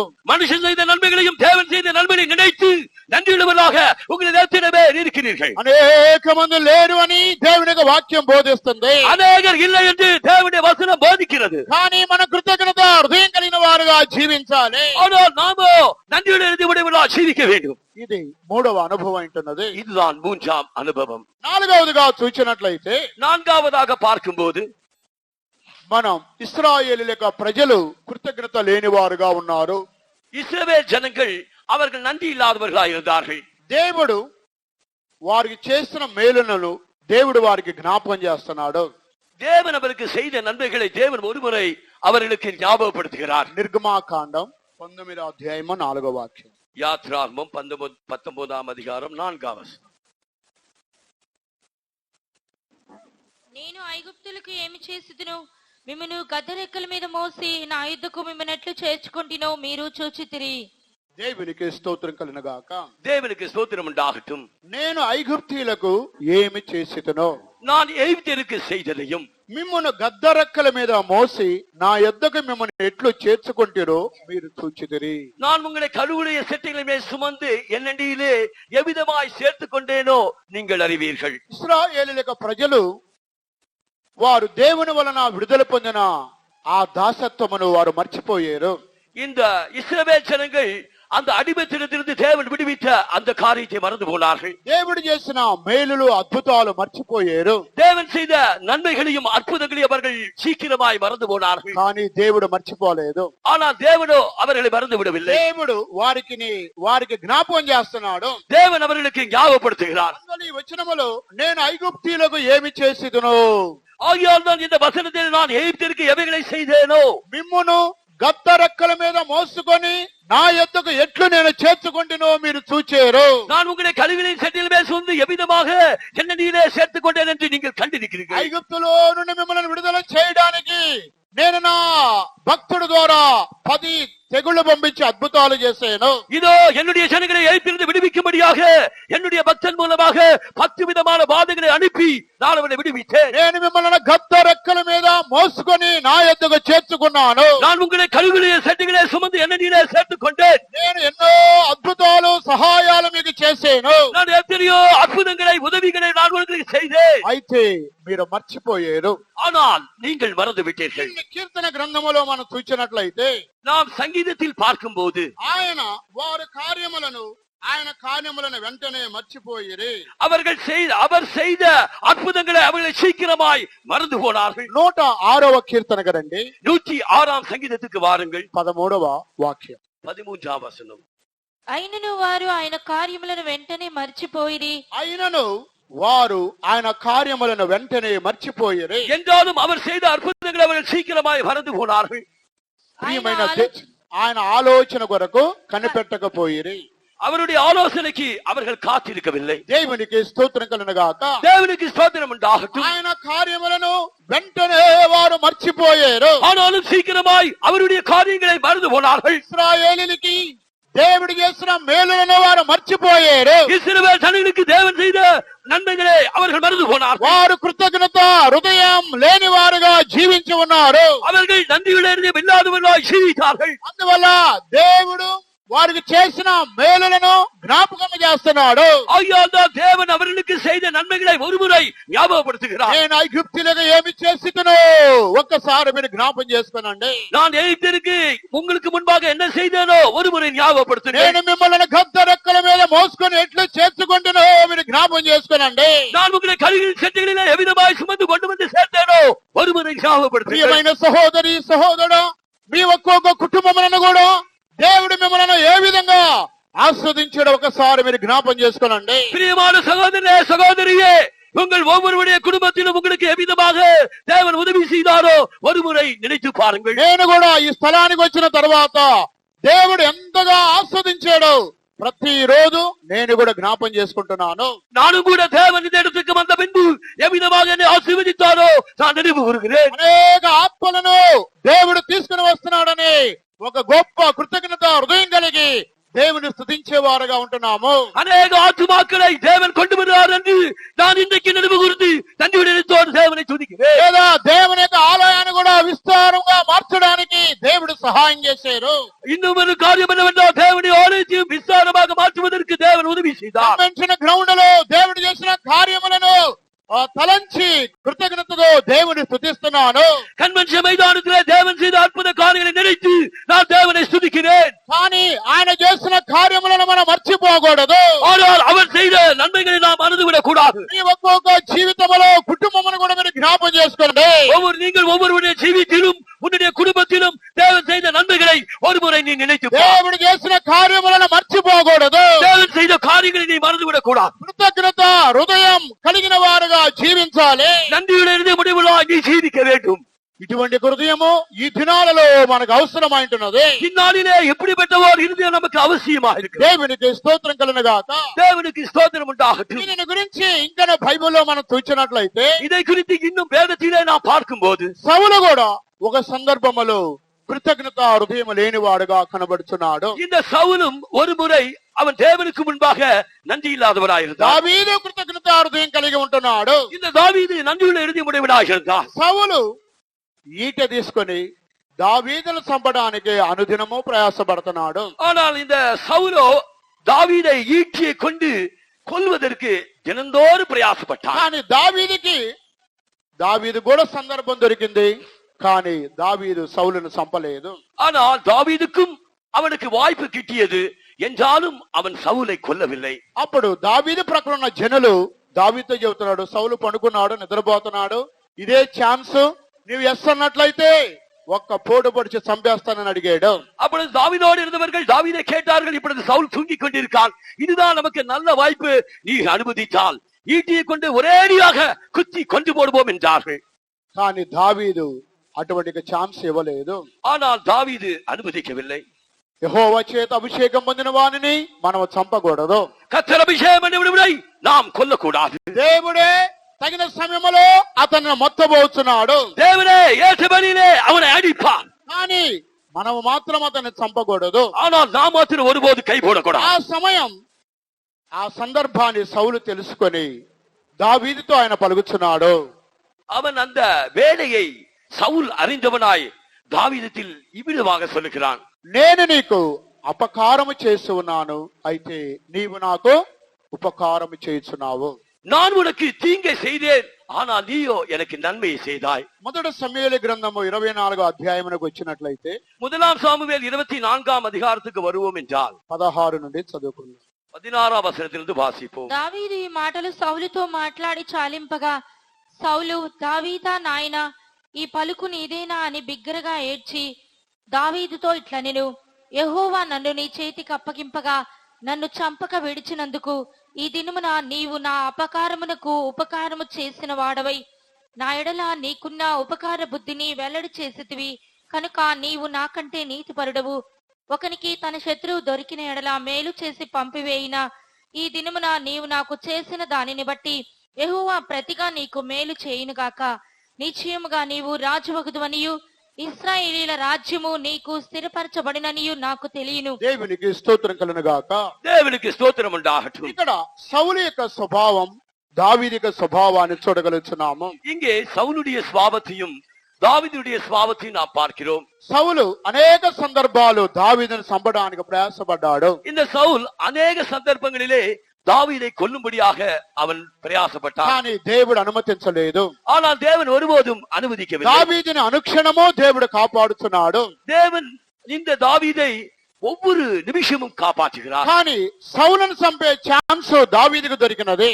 அதே வேளையிலே இந்த சவுலை கொண்டு போடும்படியான ஒரு வாய்ப்பு தாவீதுக்கு கிட்டியது. కానీ దావీదు సౌలును చంపలేదు. ஆனால் தாவீது சவுலை கொல்லவில்லை. దావీదు మనుషులు చంపడానికి వారు ముందుకు వెళ్ళినా కూడా దావీదు వారికి ఛాన్స్ ఇవ్వలేదు. தாவீதோடு இருந்தவர்கள் சவுலை கொல்லும்படியாக அவர்கள் முன்போட்டு வந்த போதிலும் தாவீது அனுமதிக்கவில்லை. తన శత్రువు దొరికినప్పుడు తాను చంపలేదు.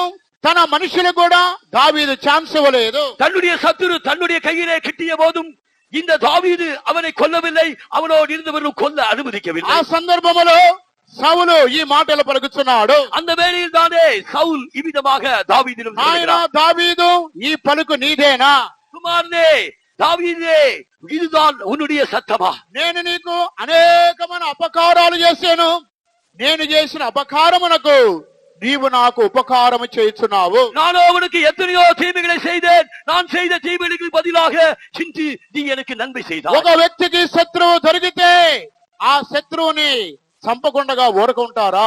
ஒருவனுக்கு தன்னுடைய சத்துரு அவனுடைய கையிலே கிடைத்தால் அவனை கொல்லாமல் விடுவானா? అయితే శత్రువుగా ఉన్న నేను నీకు దొరికినప్పటికీ నీవు నన్ను చంపలేదు. ஆனால் சத்துருவாகிய நான் உன் கையிலே கட்டிய போதும் நீ என்னை கொல்லவில்லை. నీకు ఉన్నటువంటి ఈ ఉపకార బుద్ధి, ఈ శ్రేష్టమైన స్వభావం ద్వారా యెహోవా నీకు మేలు చేయనుగాక.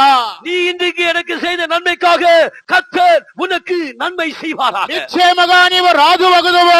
நிச்சயமாக நீ ராஜாவாக இருப்பாய். నీ కుమారులలో ఒకడు సింహాసనమును అధిష్ఠించును.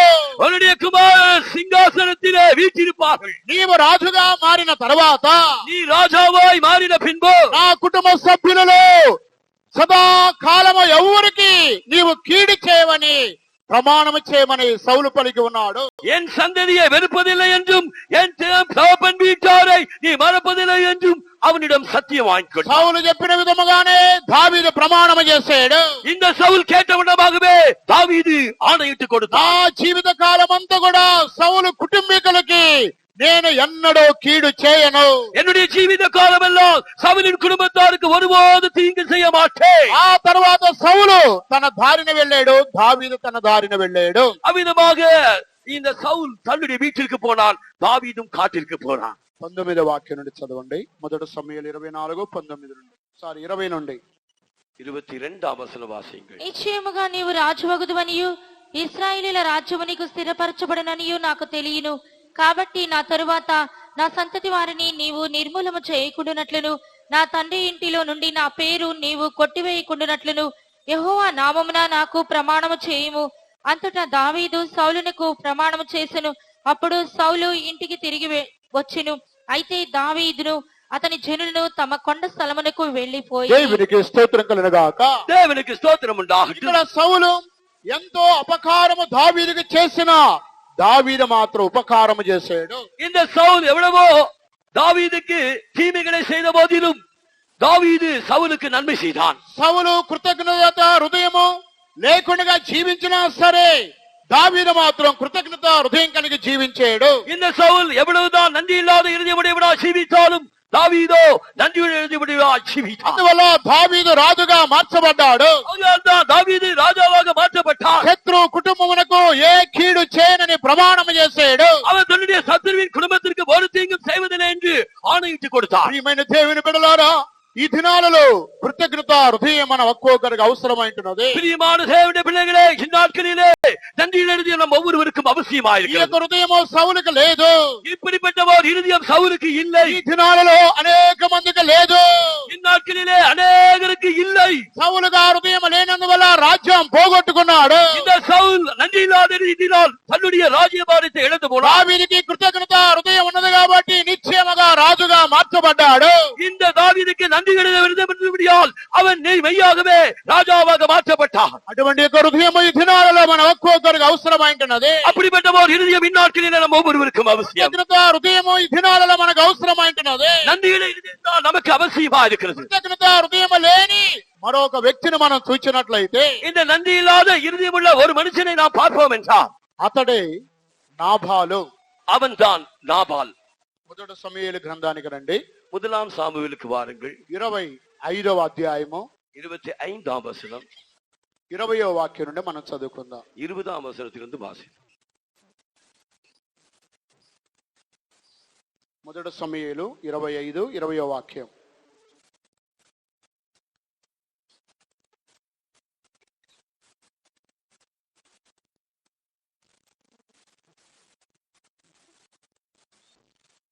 గార్ధవం మీద ఎక్కి పర్వతపు లోయలోనికి వచ్చుచుండగా దావీదును అతని జనులను ఆమెకు ఎదురుపడిరి.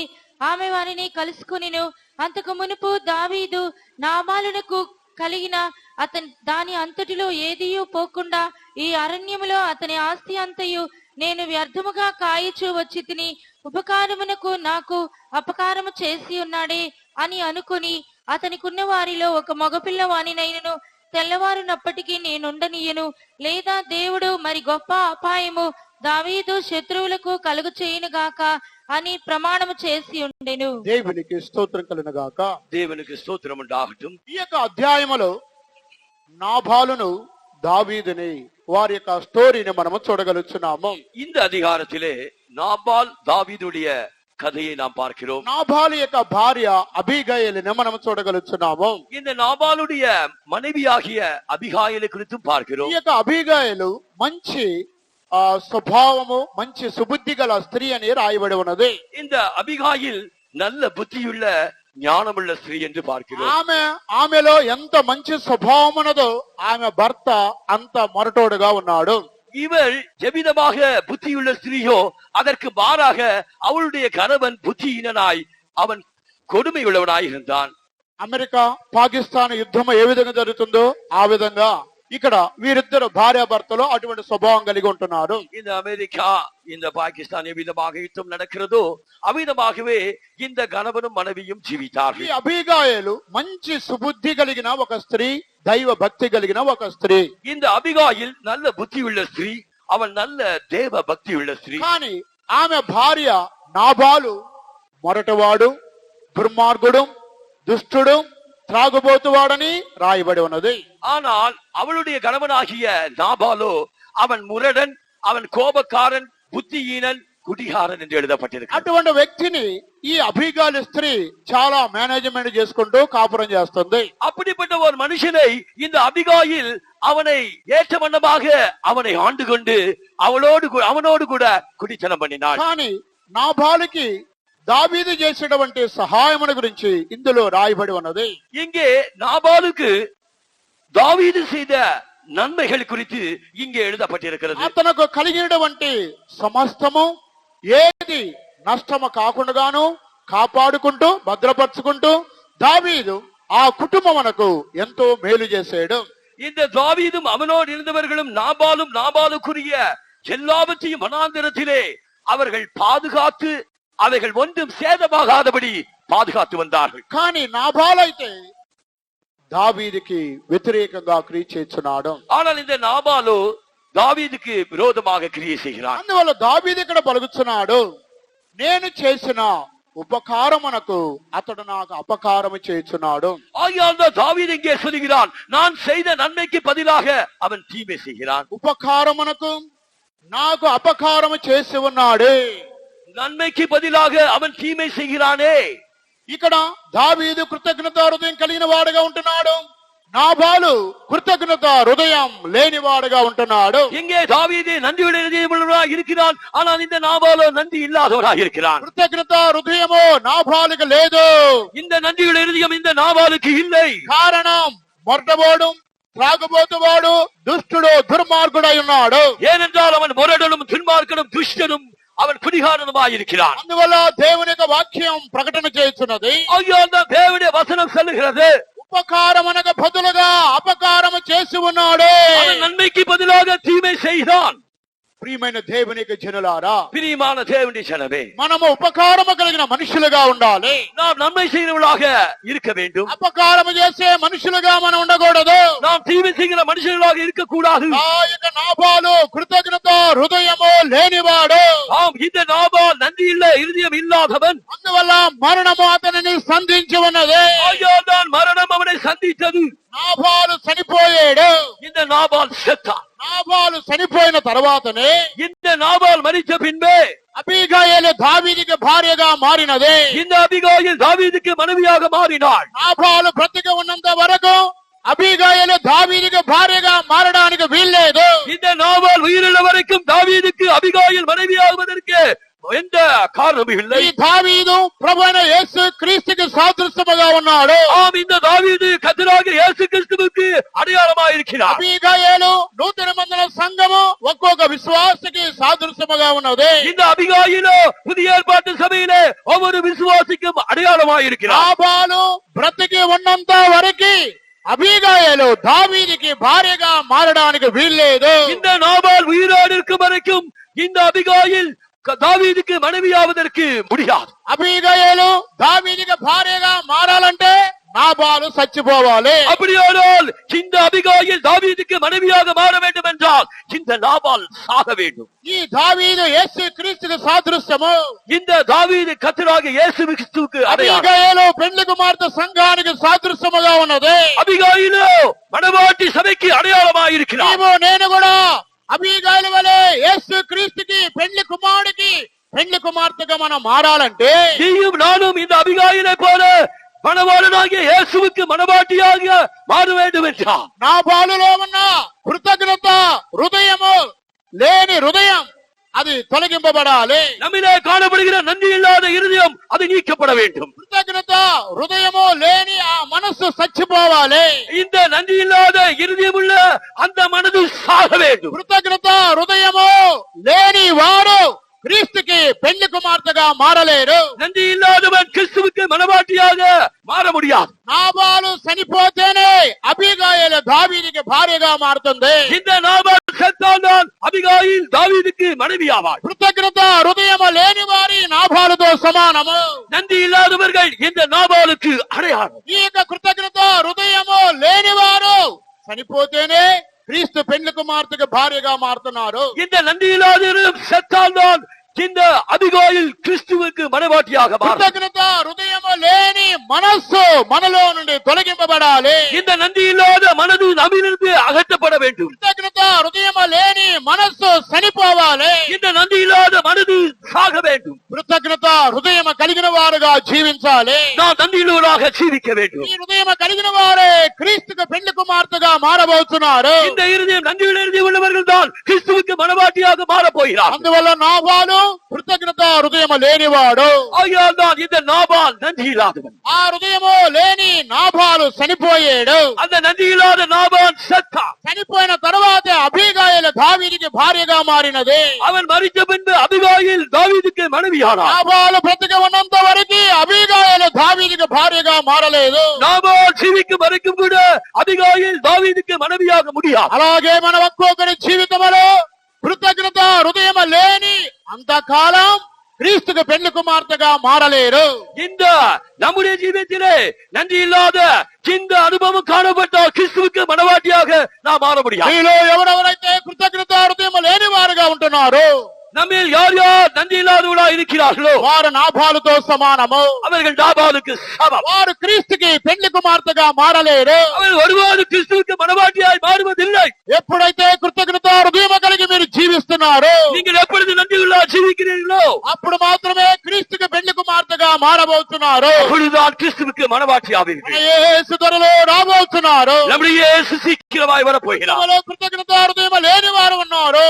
சபையிலே நன்றி இல்லாதவர்கள் இருக்கிறார்கள். ఆ స్వభావంలో నుండి మనం విడుదల పొందాలి. அப்படிப்பட்ட சுபாவத்திலிருந்து நாம் விடுதலை பெற வேண்டும். కృతజ్ఞత హృదయం కలిగిన వారుగా మనం జీవించాలి. நன்றியுள்ளவர்களாக நாம் జీవిக்க வேண்டும். ప్రభు మనందరికీ సహాయం చేయండి. கர்த்தர் நம்ம ஒவ்வொருவருக்கும் உதவி செய்வாராக. స్తుతులు స్తోత్రములకు పాత్రుడా నిన్ను ప్రతిదినం స్తుతించేదను సర్వేశని మేలులను తలంచగా సంతోషము పొంగుచున్నది సర్వేశని మేలులను తలంచగా సంతోషము పొంగుచున్నది ఆశతో నీ సన్నిధిని చేరినప్పుడు ఆత్మశక్తినిచ్చితివిగా ఆశతో నీ సన్నిధిని చేరినప్పుడు ఆత్మశక్తినిచ్చితివిగా అలయనీయక నన్ను ఆదరించితివి అనుదినం నడిపితివి అలయనీయక నన్ను ఆదరించితివి అనుదినం నడిపితివి స్తుతులు స్తోత్రములకు పాత్రుడా నిన్ను ప్రతిదినం స్తుతించేదను సర్వేశని మేలులను తలంచగా సంతోషము పొంగుచున్నది సర్వేశని మేలులను తలంచగా సంతోషము పొంగుచున్నది నిత్యముగా నీతో కూడా సియోనిలో నిలుచుట నా ధన్యతయేగా నిత్యముగా నీతో కూడా సియోనిలో నిలుచుట నా ధన్యతయేగా కాక్షతో నేను కనిపెట్టుచున్నాను కారుణ్యుడ వేగముగారము కాక్షతో నేను కనిపెట్టుచున్నాను కారుణ్యుడ వేగముగారము స్తుతులు స్తోత్రములకు పాత్రుడా నిన్ను ప్రతిదినం స్తుతించేదను సర్వేశని మేలులను తలంచగా సంతోషము పొంగు సర్వేశని మేలులను తలంచగా సంతోషము పొంగుచున్నది స్తుతులు స్తోత్రములకు పాత్రుడా నిన్ను ప్రతిదినం స్తుతించేదను సర్వేశని మేలులను తలంచగా సంతోషము పొంగుచున్నది సర్వేశని మేలులను తలంచగా సంతోషము పొంగుచున్నది సర్వేశని మేలులను తలంచగా సంతోషము పొంగుచున్నది సర్వేశని మేలులను తలంచగా సంతోషము పొంగుచున్నది సర్వేశని మేలులను తలంచగా సంతోషము పొంగుచున్నది సర్వేశని మేలులను తలంచగా సంతోషము పొంగుచున్నది స్తోత్రం స్తోత్రం. ఒక 5 నిమిషములు అందరూ మోకాళ్ళ మీద ఉండండి. ஒரு 5 நிமிஷம் நாம் எல்லாரும் காலில் நிற்போம். దేవుని యొక్క వాక్యమునకు మనం సమర్పించుకుందాం. நாம் தேவனுடைய வசனத்துக்கு நம்மை ஒப்பு கொடுப்போம். ప్రభు వాక్యము మనతో మాట్లాడి ఉన్నది. అనేక మంది కృతజ్ఞత లేని వారు ఉన్నారు. கர்த்தருடைய வசனம் நம்மோடு இடைப்பட்டது.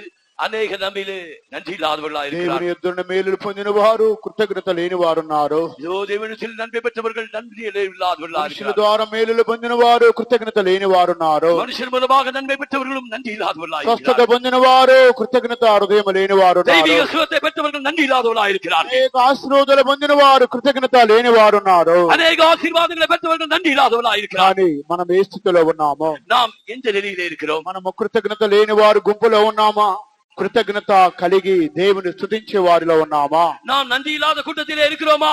நன்றியுடைய நெஞ்சோடு தேவனை துதிக்கிற கூட்டத்திலே இருக்கிறோமா? కనుక దేవుడు 4 విధములుగా మనతో మాట్లాడి ఉన్నారు. இன்றைக்கு தேவன் நம்மோடு வசனத்தினால் பேசினார். దావీదు కృతజ్ఞత హృదయం కలిగి ఉన్నాడు. இந்த தாவீது நன்றியுள்ள இருதயமுடையவனாய் இருந்தான். అయితే ఆ ప్రభు అయిన యేసు క్రీస్తు కూడా భూమి మీద ఉన్నప్పుడు కృతజ్ఞత హృదయం కలిగి ఉన్నాడు. அவ்விதமாக நம்முடைய கர்த்தராக இயேசு கிறிஸ்து பூமியிலே இருக்கும்போது அவர் நன்றியுள்ளவனாய் కనుక இருந்தார். అటువంటి హృదయము ఈ దినాలలో మనకు అవసరమైంటున్నది. அப்படிப்பட்ட நன்றியுடைய நமக்கு இந்நாட்களிலே அவசியமாய் పౌలు కృతజ్ఞత హృదయం కలిగి ఉన్నాడు. அப்போஸ்தலனாகிய பவுல் அவர் நன்றியுள்ள இருதயமுடையவனாய் இருந்தார். ఇశ్రాయేలునికి కృతజ్ఞత హృదయం లేదని దేవుడు వారిని జ్ఞాపకం చేస్తున్నాడు. இஸ்ரவேல் ஜனங்களுக்கு நன்றி இல்லை என்று தேவன் அவர்களுக்கு ஞாபகப்படுத்துகிறார். మనలో కొంతమందికి అటువంటి హృదయం లేదని దేవుడు జ్ఞాపకం చేస్తున్నాడు. நம்மிலே சிலருக்கு நன்றியுள்ள இருதயம் இல்லை என்று தேவன் இன்று நமக்கு ஞாபகப்படுத்துகிறார். పౌలుకి అటువంటి హృదయం లేదు.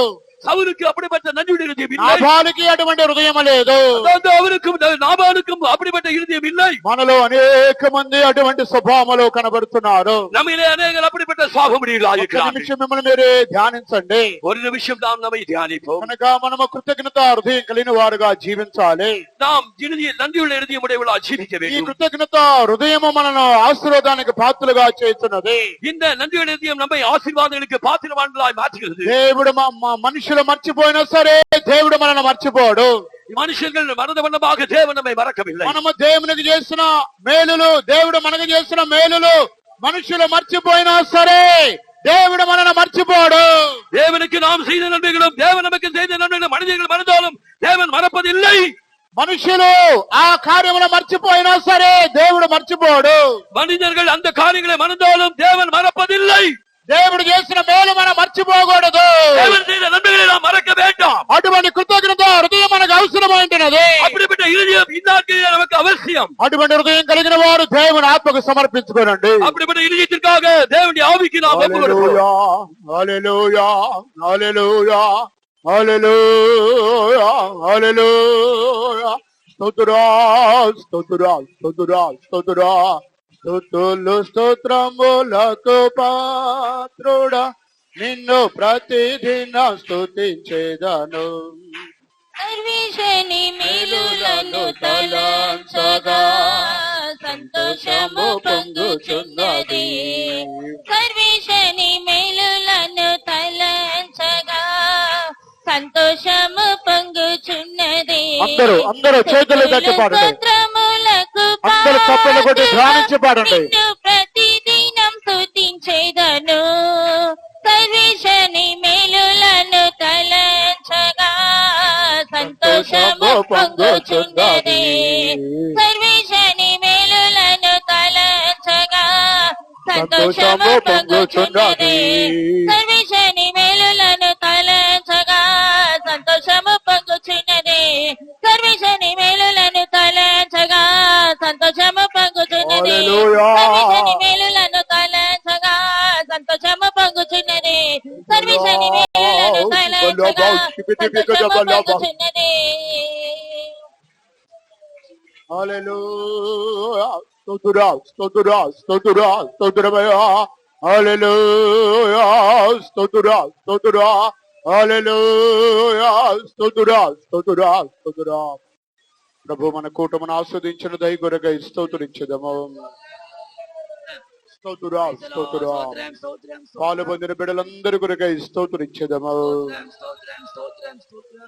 మన పాటలను ఆస్వాదించిన దయ కొరకై స్తోత్రించెదము. సాక్ష్యము ద్వారా ప్రభు తన నామాన్ని మహింపరిచిన దయ కొరకై స్తోత్రించెదము. ప్రభు తన వాక్కుల ద్వారా మనతో మాట్లాడిన దయ కొరకై స్తోత్రించెదము. కృతజ్ఞత లేని వారు ఈ చివరి దినములలో సంఘములో అనేక మంది ఉన్నారని ప్రభు మాట్లాడిన వాక్కుల కొరకై స్తోత్రించెదము. కృతజ్ఞత హృదయం కలిగి క్రీస్తుకు పెండ్లి కుమార్తెగా మారుటకు ప్రభు సహాయం చేయనట్లుగా స్తోత్రించెదము. తండ్రి, కుమార, పరిశుద్ధాత్మ దేవుని కొరకై స్తోత్రించెదము. ప్రార్థించు. పరిశుద్ధమైన మా దేవాయ మనసం కొరకు స్తోత్రం. గత వారముల కంటే పాపలే కాచి కాపాడి మీ కృపలో భద్రపరిచి దేహాలు సముకునాడు మాకు గొప్ప ధన్యత కొరకే స్తోత్రం. మీరు మా యొక్క జీవితం చేసి సమస్త మేలు ఉపకారం కొరకే స్తోత్రం. ఆరాధనంతి మీరు భావించిన ప్రభు వచ్చిన బిడ్డల కొరకే స్తోత్రం. నేను మాకు ఇచ్చిన మీ వాకుల కొరకే స్తోత్రం. ప్రభు స్వామి అంత్య దినముల సంఘములో ఎవరో ఏ రీతి కనబడుతున్నారని ఈ దినములు మమ్మల్ని హెచ్చరిస్తున్నారు కనుక నీకు స్తోత్రం ప్రభా స్వామి. మీ స్వరం విని దాని ప్రకారం మా యొక్క జీవితం దిద్దుకొని మీకు ఇష్టమైన ఒక జీవితం చేయడం మాకు కృప దయచేయండి స్వామి స్తోత్రం. ఈ దినం మాతో పలికిన వాకుల కొరకు స్తోత్రం. అనేక సందర్భాలు మేము కూడా ప్రభా కృతజ్ఞత లేని వారు కనబడినప్పుడు కూడా మీరు మాకు ఉపకారిగా ఉన్నందుకు స్తోత్రం తండ్రి ప్రభా. మా దోషములను క్షమించి తండ్రి వలె తల్లి వలె ఆదరిస్తూ మనం కరుణించిన దయ కొరకే స్తోత్రం తండ్రి ప్రభా. వాక్యం వినిచిన దాని ప్రకారం మా యొక్క జీవితాన్ని మార్చుకొని జీవితకాలం మళ్ళీ నీ కృతజ్ఞత కలిగి జీవించే భాగ్యము ఒక దయచండి స్వామి స్తోత్రం. కృతజ్ఞత కలిగి జీవిత వారుగా జీవించి మీకు పెండ్లికి వాటి మాట మాకు అందరికీ సహాయం చెందిన స్తోత్రం అయినా స్వామి. ఈ వారంలో కూటమి మీరు ఆశ్రయించిన స్తోత్రం సంఘం సేవని గట్లేపండి గొప్ప అభిషేకంతో నింపుతండి స్వామి. అనేకమైన ఆత్మలు మాకు దయచేతండి స్తోత్రం. కన్వెన్షన్ గ్రౌండ్ ఎంత విశాలపడతానికి నడ్లాడు తొలగించని స్తోత్రం. తగిన స్వామి చిత్తానుసారం కన్వెన్షన్ జరగడం కూడా సహాయించని స్తోత్రం ప్రభావ. ఇంకొక మీరు మాకు రక్షణ భయముతో భక్తితో కాపాడుకున్నట్టుకును మీరు మాలో ప్రారంభించిన సత్క్రియను ఆ దినవరకు కొనసాగించేతని స్తోత్రం ప్రభావ స్వామి. మీ అస్త్రము తగ్గించుకొని సమర్పించినాం. కాపాడి భద్రపరిచి పరిశుద్ధపరిచి మహిమలు రాకులకు అందరినీ సిద్ధపరచమని యేసు ప్రభు నామములో వేడుకుంటున్నాము తండ్రి. ఆమేన్. స్తోత్రించెదము. స్తోత్రం స్తోత్రం స్తోత్రం స్తోత్రం. మన ప్రభు అయినటువంటి యేసుక్రీస్తు కృపయు తండ్రి అయిన దేవుని యొక్క ప్రేమయు పరిశుద్ధాత్మ యొక్క సహవాసము ఇప్పుడు ఎల్లప్పుడు ప్రభు రాకడ వరకు మనందరికి తోడైండునుగాక. హల్లెలూయా హల్లెలూయా హల్లెలూయా. అందరికీ స్తోత్రం.